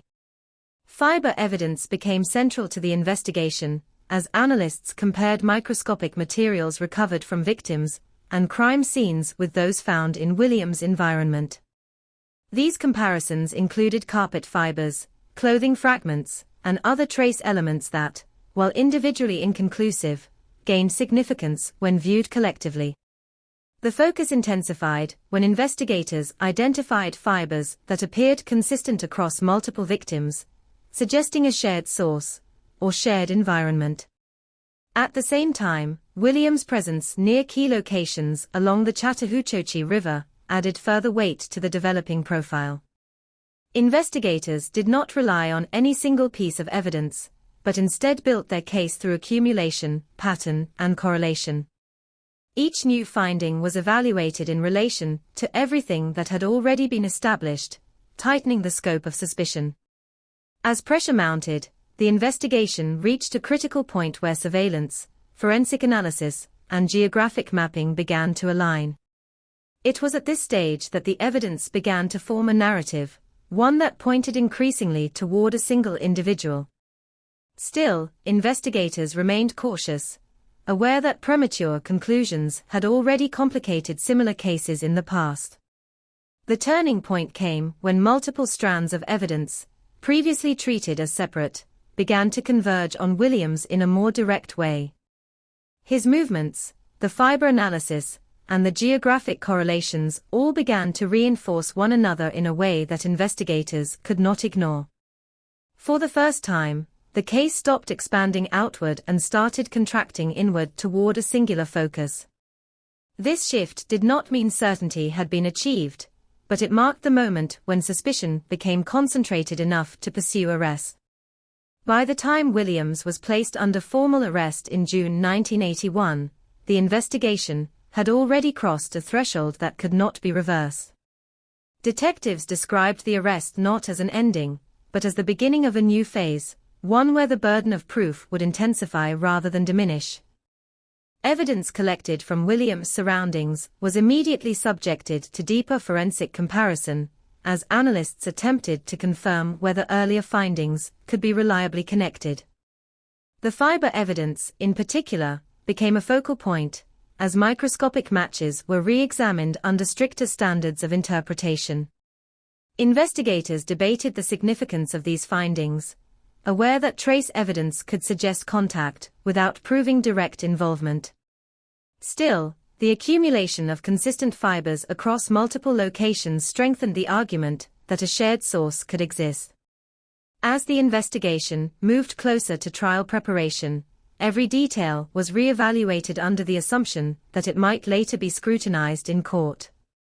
The pressure to ensure accuracy became as significant as the pressure to secure conviction, creating tension within the investigative teams.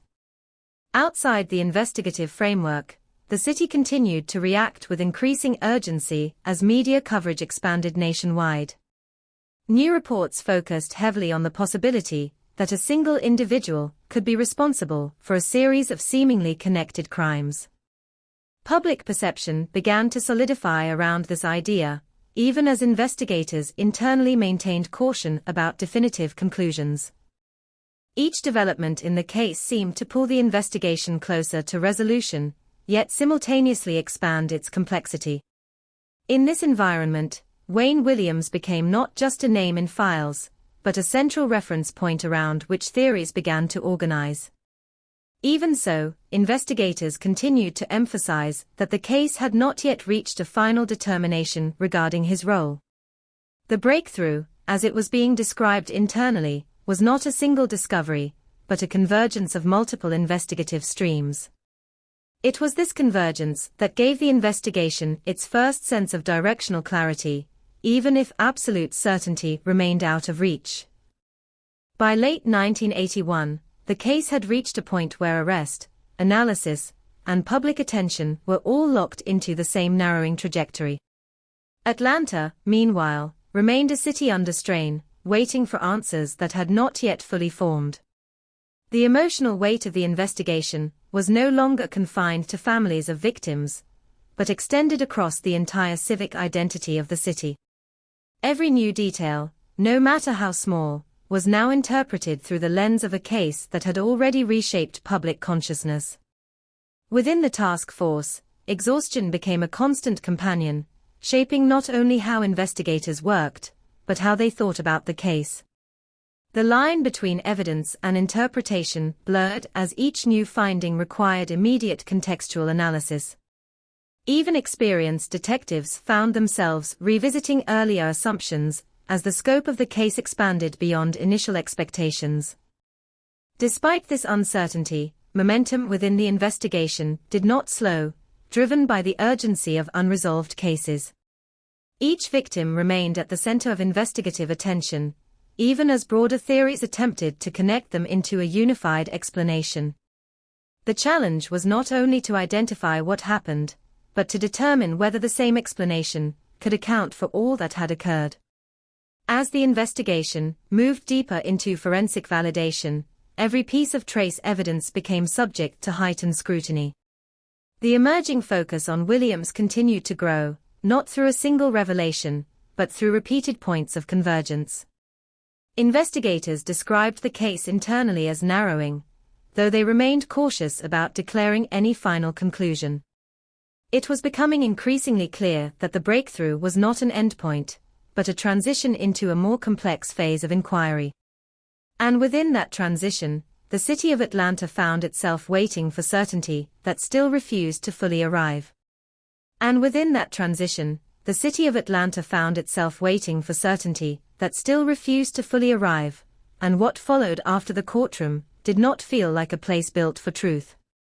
It felt like a place built for containment, where emotion was forced into straight lines and procedural language tried to give shape to something far larger than it could hold. When the trial of Wayne Bertram Williams began in 1982, Atlanta was no longer the same city that had first reported missing children 3 years earlier. It had been reshaped by fear, by media attention, by the accumulation of names that could no longer be spoken without weight. And now, all of that pressure was being funneled into a single room where a single verdict was expected to bring resolution to a city that had not yet healed. Inside the courtroom, every sound seemed amplified in strange ways. The shuffle of papers, the low murmur of attorneys conferring, the mechanical click of cameras from journalists who filled every available space. The air carried a sense of permanent attention, as if nothing inside that room could exist without being witnessed and interpreted. Families of victims sat together in sections that had become defined by grief rather than geography. Some held photographs. Some held nothing at all, because even the act of holding something felt too heavy. Wayne Williams sat at the center of it, often still, sometimes writing notes, sometimes simply watching the proceedings with a focus that made interpretation difficult. To observers, his expression rarely shifted in dramatic ways, which only intensified the uncertainty surrounding how his presence should be read. In a case built so heavily on inference and accumulation, even demeanor became something examined for meaning. The prosecution's case was constructed not as a single thread, but as a web. They did not present one decisive moment of guilt. Instead, they laid out a sequence of connections meant to show convergence. Fiber evidence became one of the central pillars. Analysts described microscopic materials found on victims and at crime scenes that were consistent with fibers recovered from environments associated with Williams. Carpeting, vehicle interiors, and other trace sources were introduced into testimony as potential points of linkage. Each piece on its own was fragile, but together they were presented as forming a pattern that could not be easily dismissed. The courtroom listened as experts described how these fibers were analyzed, compared, and categorized. They spoke in measured tones, careful not to overstate certainty, yet the implication of their findings carried its own momentum. Jurors were asked to consider whether repeated consistency across multiple cases suggested coincidence or contact. The prosecution emphasized accumulation rather than singular proof, arguing that the strength of the case lay in its repetition across time and space. Alongside forensic evidence, the state presented testimony regarding Williams' movements during the period of the Atlanta child murders. Surveillance observations, witness accounts, and reconstructed timelines were introduced to place him in proximity to locations relevant to the investigation. The argument was not that he was seen committing each act directly, but that his presence repeatedly intersected with the geography of the crimes in ways that demanded explanation. The defense, however, approached the case from an entirely different perspective. They challenged not only the interpretation of the evidence, but the structure of the investigation itself. According to their argument, the prosecution was attempting to transform coincidence into pattern and pattern into guilt. They questioned the reliability of fiber analysis, emphasizing that microscopic materials could transfer through countless innocent interactions in a densely populated city. They argued that the presence of fibers alone could not establish responsibility for violent acts. The courtroom became a space where two competing interpretations of the same reality unfolded side by side. One side presented accumulation as evidence of convergence. The other presented the same accumulation as a product of overreach. Jurors were left to navigate between these interpretations without the benefit of certainty. As testimony continued, the emotional weight of the case became increasingly visible. Families of victims listened to descriptions of evidence that, while technical in nature, represented deeply personal losses. Each mention of a recovered body or confirmed identity carried a silence that extended beyond the spoken words. The courtroom was not only processing forensic data, it was also processing grief that had been suspended for years. At times, the proceedings slowed under the weight of this emotional presence. Witnesses struggled to maintain composure. Attorneys adjusted their tone, aware that the case existed simultaneously as legal argument and human tragedy. Even the judge, bound by procedural necessity, appeared to carry an awareness of the scale of what the courtroom was being asked to contain. The prosecution also introduced evidence related to the discovery locations of several victims, focusing on geographic patterns that suggested repeated use of similar environments. Rivers, wooded areas, and isolated sections of the city were presented as part of a broader spatial analysis. The argument suggested that these were not random placements, but deliberate choices that reflected familiarity with the landscape. The defense countered this by arguing that the city itself contained limited areas where such discoveries could realistically occur without immediate detection. In their view, the geography of Atlanta naturally concentrated such tragedies into certain zones, creating an illusion of pattern where none was intentionally constructed. As the trial progressed, the concept of certainty became increasingly unstable. Each new piece of testimony added depth, but also ambiguity. The jurors were asked not only to evaluate facts, but to evaluate interpretations of those facts, each of which carried different implications for how the entire case should be understood. One of the most debated aspects of the trial was the question of whether a single individual could reasonably be responsible for the scope of the Atlanta child murders. The prosecution argued that the convergence of evidence supported that conclusion, even if direct observation of each crime was not possible.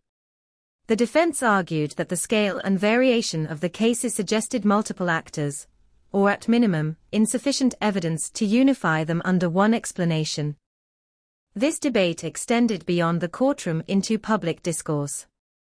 Media coverage reflected the same divisions seen in legal arguments.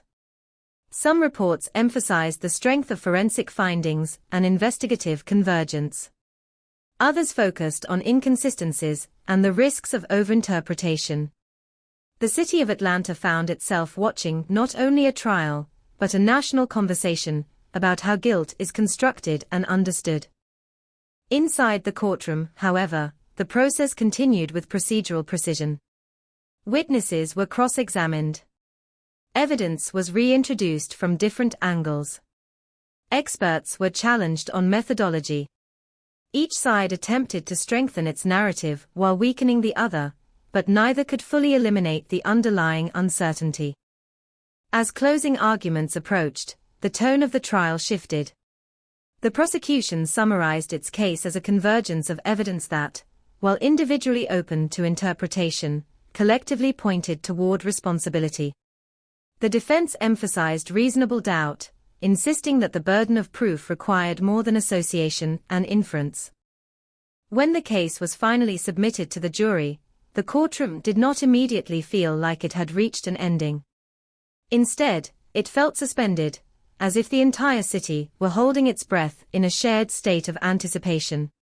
The jurors left the room carrying not only evidence, but the emotional residue of everything they had heard. Deliberations took place away from public view, but their significance extended far beyond the jury room. Outside the courthouse, families waited. Journalists waited. A city that had been living with unresolved fear for years now waited for a conclusion that might finally define what had happened within its borders. When the verdict was delivered, it marked a moment of transition rather than closure.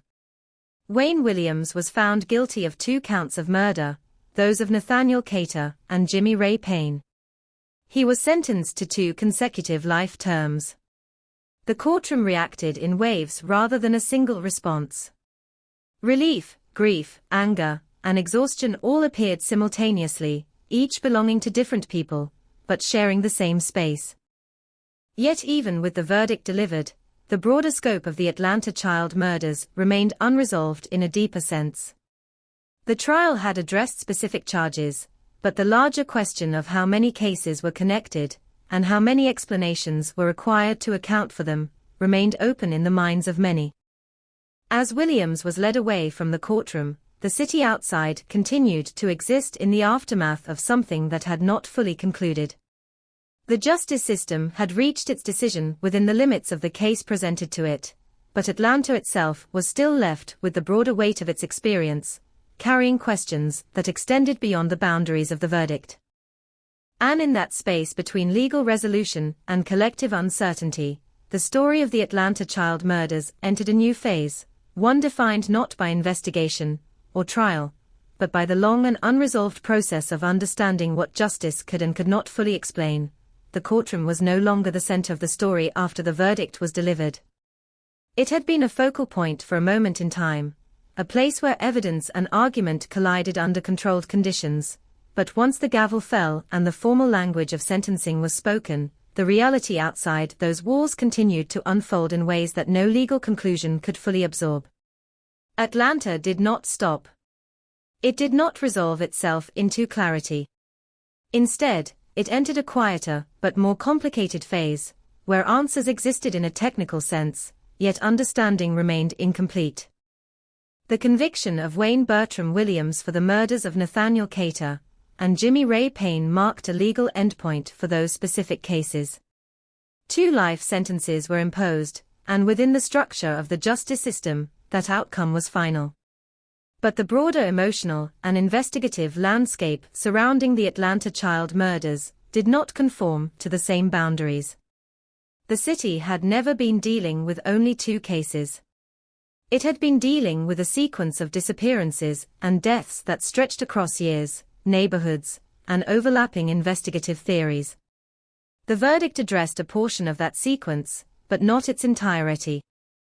In the months following the trial, Atlanta experienced a strange form of aftershock. The immediate intensity of media presence began to fade, but the emotional residue remained embedded in communities that had lived through years of uncertainty. Families who had lost children did not suddenly find closure in a legal outcome that applied only to select victims. For many of them, the verdict created a complicated emotional space where recognition and dissatisfaction coexisted. Some residents viewed the conviction as necessary confirmation that the investigation had been justified. Others saw it as insufficient, arguing that the scale of the tragedy had not been fully accounted for within the legal framework of the case.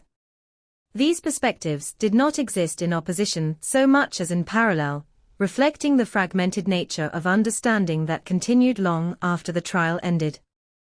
Within law enforcement and investigative circles, the case also did not fully settle. The official position held that Williams was responsible for at least the 2 murders for which he was convicted, and that evidence suggested possible connections to additional cases. However, the degree of certainty varied depending on interpretation of the forensic and circumstantial material.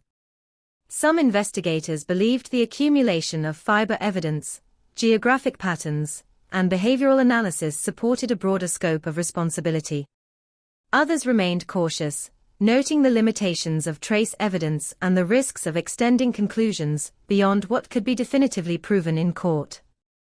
This division of interpretation became part of the case's long-term legacy. Even after the trial ended, discussions continued about how evidence had been weighed, how investigative decisions had been made, and whether alternative explanations had been sufficiently explored. The Atlanta child murders did not become a closed narrative. Instead, it remained an open reference point in debates about forensic reliability, investigative methodology, and the boundaries of criminal inference. For the families of victims, however, these analytical debates often felt distant from their lived reality. What remained central to them was absence. The conviction of one individual did not restore the presence of those who had been lost, nor did it resolve the emotional disruption that had defined their lives since the first disappearances. In many cases, the passage of time after the trial brought a different kind of struggle, one shaped not by active investigation, but by the absence of ongoing answers. Some families continued to seek additional clarity, revisiting case files, speaking with journalists, and engaging with advocacy efforts aimed at re-examining aspects of the investigation. Others chose to withdraw from public engagement entirely, focusing instead on personal forms of remembrance and private grief. There was no uniform response, only variations of coping shaped by individual experience and perspective. The city itself also began to change in ways that were not immediately visible, but gradually significant. Public attention shifted toward other concerns, as cities do when time moves forward, but the memory of the case remained embedded in institutional awareness and community consciousness. Atlanta had been fundamentally marked by the events of those years, not only through the loss of life, but through the experience of sustained uncertainty that had affected how people understood safety within their own environment. In the years that followed, the case became a subject of continued analysis by journalists, researchers, and legal scholars. Some focused on the forensic aspects, particularly the use of fiber analysis, which had played a central role in the investigation and trial. Others examined the broader social context, including the racial and economic dynamics of Atlanta during the period in which the crimes occurred. The case was also frequently referenced in discussions about how large-scale investigations are managed, especially when dealing with multiple victims over extended periods of time. One of the enduring aspects of the Atlanta child murders was the way it highlighted the tension between legal resolution and emotional resolution. The justice system is designed to determine guilt or innocence within specific parameters, based on admissible evidence and procedural rules. But human understanding of tragedy does not always align with those parameters. In this case, that gap became especially visible because the scale of the events exceeded the boundaries of the trial that addressed them. As time passed, the figure of Wayne Williams remained central to discussions, not only as a convicted individual, but as a focal point in ongoing debates about the case. Interpretations of his responsibility varied depending on the weight given to different types of evidence and the assumptions applied to the structure of the investigation. This ongoing divergence of opinion contributed to the case's lasting complexity. At the same time, the victims themselves became increasingly central in public memory. Over time, attention shifted away from procedural debates and toward remembrance of those who had been lost. Memorial efforts, both formal and informal, emerged in different forms, reflecting an attempt to preserve individual identities within a case that had often been discussed in aggregate terms. Names that had once appeared primarily in investigative files began to reappear in commemorative contexts, restoring a sense of individuality that had sometimes been overshadowed by the scale of the investigation. In examining the aftermath of the case, it becomes clear that closure is not a single event, but a process that unfolds unevenly across different groups of people. For the justice system, closure is marked by verdicts and sentences. For investigators, it may be marked by the exhaustion of viable leads, or the completion of formal inquiries. For communities and families, however, closure is far more complex and often remains incomplete even after official conclusions are reached. The Atlanta child murders therefore exist in a space that is both concluded and unresolved. Concluded in the sense that a legal process identified and convicted a defendant for specific crimes. Unresolved in the sense that the broader questions surrounding the case continue to generate discussion, interpretation, and reflection decades later. What remains most significant in the aftermath is not only what was determined, but what the case revealed about the limits of certainty in large-scale investigations involving fragmented evidence, emotional impact, and overlapping theories. It demonstrated how difficult it can be to transform accumulation into clarity, and how even a completed trial can leave behind a landscape of unanswered questions. In Atlanta, the memory of those years persists, not as a single narrative, but as a layered experience shared across individuals, institutions, and time. The city continues to move forward, but the weight of what occurred during that period remains part of its historical and emotional fabric, reminding anyone who revisits the case that some stories do not end with a verdict, even when the courtroom has long since emptied. In the years after the verdict, the Atlanta child murders did not settle into silence the way many criminal cases eventually do. Instead, it remained suspended in a kind of long shadow, where official conclusions existed alongside persistent uncertainty, and where every attempt at finality seemed to generate new questions rather than close old ones. The courtroom chapter had ended, but the narrative itself continued to circulate through journalism, academic study, community memory, and legal debate. Atlanta in the early 1980s and beyond was no longer the same city that had first confronted the disappearances. Even as new developments emerged in urban growth, infrastructure, and cultural identity, the psychological imprint of the case remained embedded in the city's collective memory. For many residents, especially those who had lived through the height of the investigation, the case was not something that belonged to the past. It was something that lingered beneath the surface of how they understood safety, trust, and public institutions. One of the most enduring aspects of the aftermath was the division of interpretation that never fully resolved. The legal system had produced a conviction, but public understanding of the case remained fragmented. Some viewed the outcome as a necessary and justified conclusion based on the convergence of forensic evidence and investigative findings. Others viewed it as incomplete, arguing that the scope of the Atlanta child murders extended beyond what had been formally adjudicated in court. This divergence was not simply a matter of disagreement over facts. It reflected deeper questions about how large-scale investigations are constructed and how certainty is established when evidence is partial, indirect, or open to interpretation. The case became a reference point in discussions about forensic reliability, especially the use of microscopic fiber analysis, which had played a central role during the trial. Over time, questions were raised about how such evidence should be weighed, how it should be contextualized, and what limitations it carried when used to support broader conclusions. Within investigative communities, the case continued to be studied as a complex example of multi-victim crime analysis. Some analysts focused on geographic clustering, examining how many of the discovery sites appeared concentrated around specific environmental features, such as waterways and wooded areas. Others revisited behavioral interpretations, attempting to reconstruct possible offender profiles based on victim selection patterns and temporal distribution of incidents. These studies did not always lead to consensus.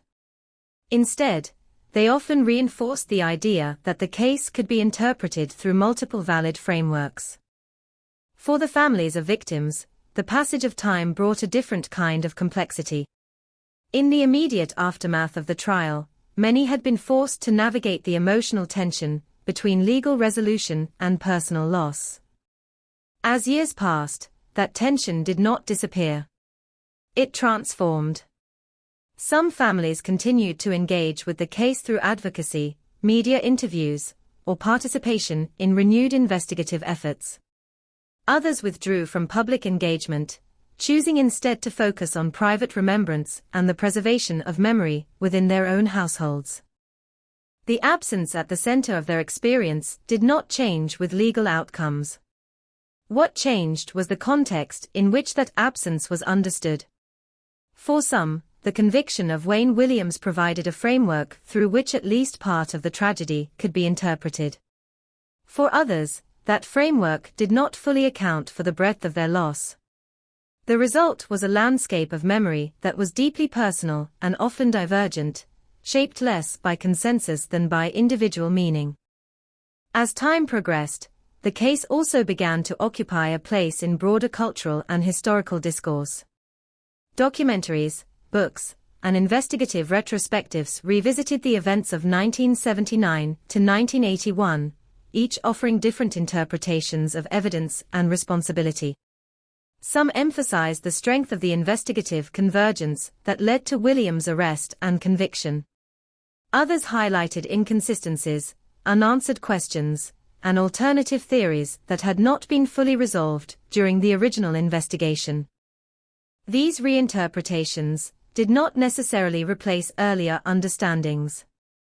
Instead, they layered additional perspectives onto an already complex narrative. The Atlanta child murders became not just a historical case, but a continuing subject of inquiry, one that reflected changing attitudes toward forensic science, criminal profiling, and institutional trust.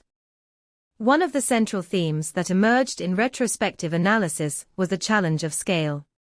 The investigation had involved a large number of victims, multiple jurisdictions, and an extensive range of evidence types. Managing that scale in real time had required rapid coordination, evolving strategies, and decisions made under significant public pressure. In hindsight, this scale also contributed to the difficulty of achieving a single, universally accepted interpretation of the events. Another enduring aspect of the aftermath was the way the case influenced policing and investigative approaches in later years. Lessons drawn from the Atlanta investigation contributed to changes in how multi-victim cases were managed, particularly in terms of interagency coordination and evidence standardization.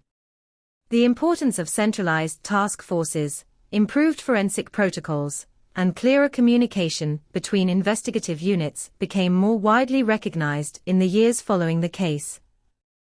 At the same time, the case also served as a reminder of the limitations inherent in even the most extensive investigations. Despite the resources devoted to the Atlanta child murders, despite the involvement of federal agencies, and the application of multiple analytical frameworks, not every question was resolved to the satisfaction of all parties involved. This reality became part of its legacy, shaping discussions about what criminal investigations can realistically achieve. In Atlanta itself, physical reminders of the case gradually became less visible, but not entirely absent. Streets changed, neighborhoods evolved, and new generations grew up with only indirect knowledge of the events. Yet for those who had lived through the period, memory remained vivid. It existed in stories passed down within families, in media archives, and in the collective awareness of a city that had experienced one of the most complex and emotionally charged investigations in its history. Occasionally, renewed attention would return to the case, prompted by anniversaries, new research, or public interest in unresolved aspects of the investigation. Each return brought with it a familiar pattern of revisiting evidence, re-examining theories, and re-engaging with questions that had never fully disappeared. These cycles of attention reinforced the idea that the case was not static, but continuously reinterpreted through new lenses over time. Wayne Williams remained a central figure in these discussions, not only as the individual convicted in connection with 2 murders, but as a focal point in broader debates about responsibility and scope. Interpretations of his role varied widely depending on how different sources weighed the available evidence and how they understood the relationship between confirmed convictions and uncharged cases. This variability ensured that his name would remain linked to the case in ways that extended beyond the courtroom verdict. Yet even as debates continued, there was also a growing recognition that the Atlanta child murders represented more than a single investigative outcome. It represented a moment in which a city confronted sustained tragedy under conditions of uncertainty, and in which multiple systems of response, legal, investigative, social, and emotional, intersected in ways that did not always align neatly. The aftermath, therefore, is not a conclusion in the traditional sense. It is an ongoing state in which resolution exists at one level, but remains incomplete at another. The legal system reached its determination. Investigators reached a working conclusion. But the broader human and historical dimensions of the case continued to exist in a space shaped by interpretation, memory, and evolving understanding. In the end, the Atlanta child murders remain defined not only by what was proven in court, but by what continues to be examined outside of it. The case stands as a reminder that some events, particularly those involving widespread loss and complex evidence, do not fully resolve into singular narratives. They persist as layered histories, carried forward by those who experienced them, studied them, and continue to seek meaning within them. And in that persistence, the story does not simply end.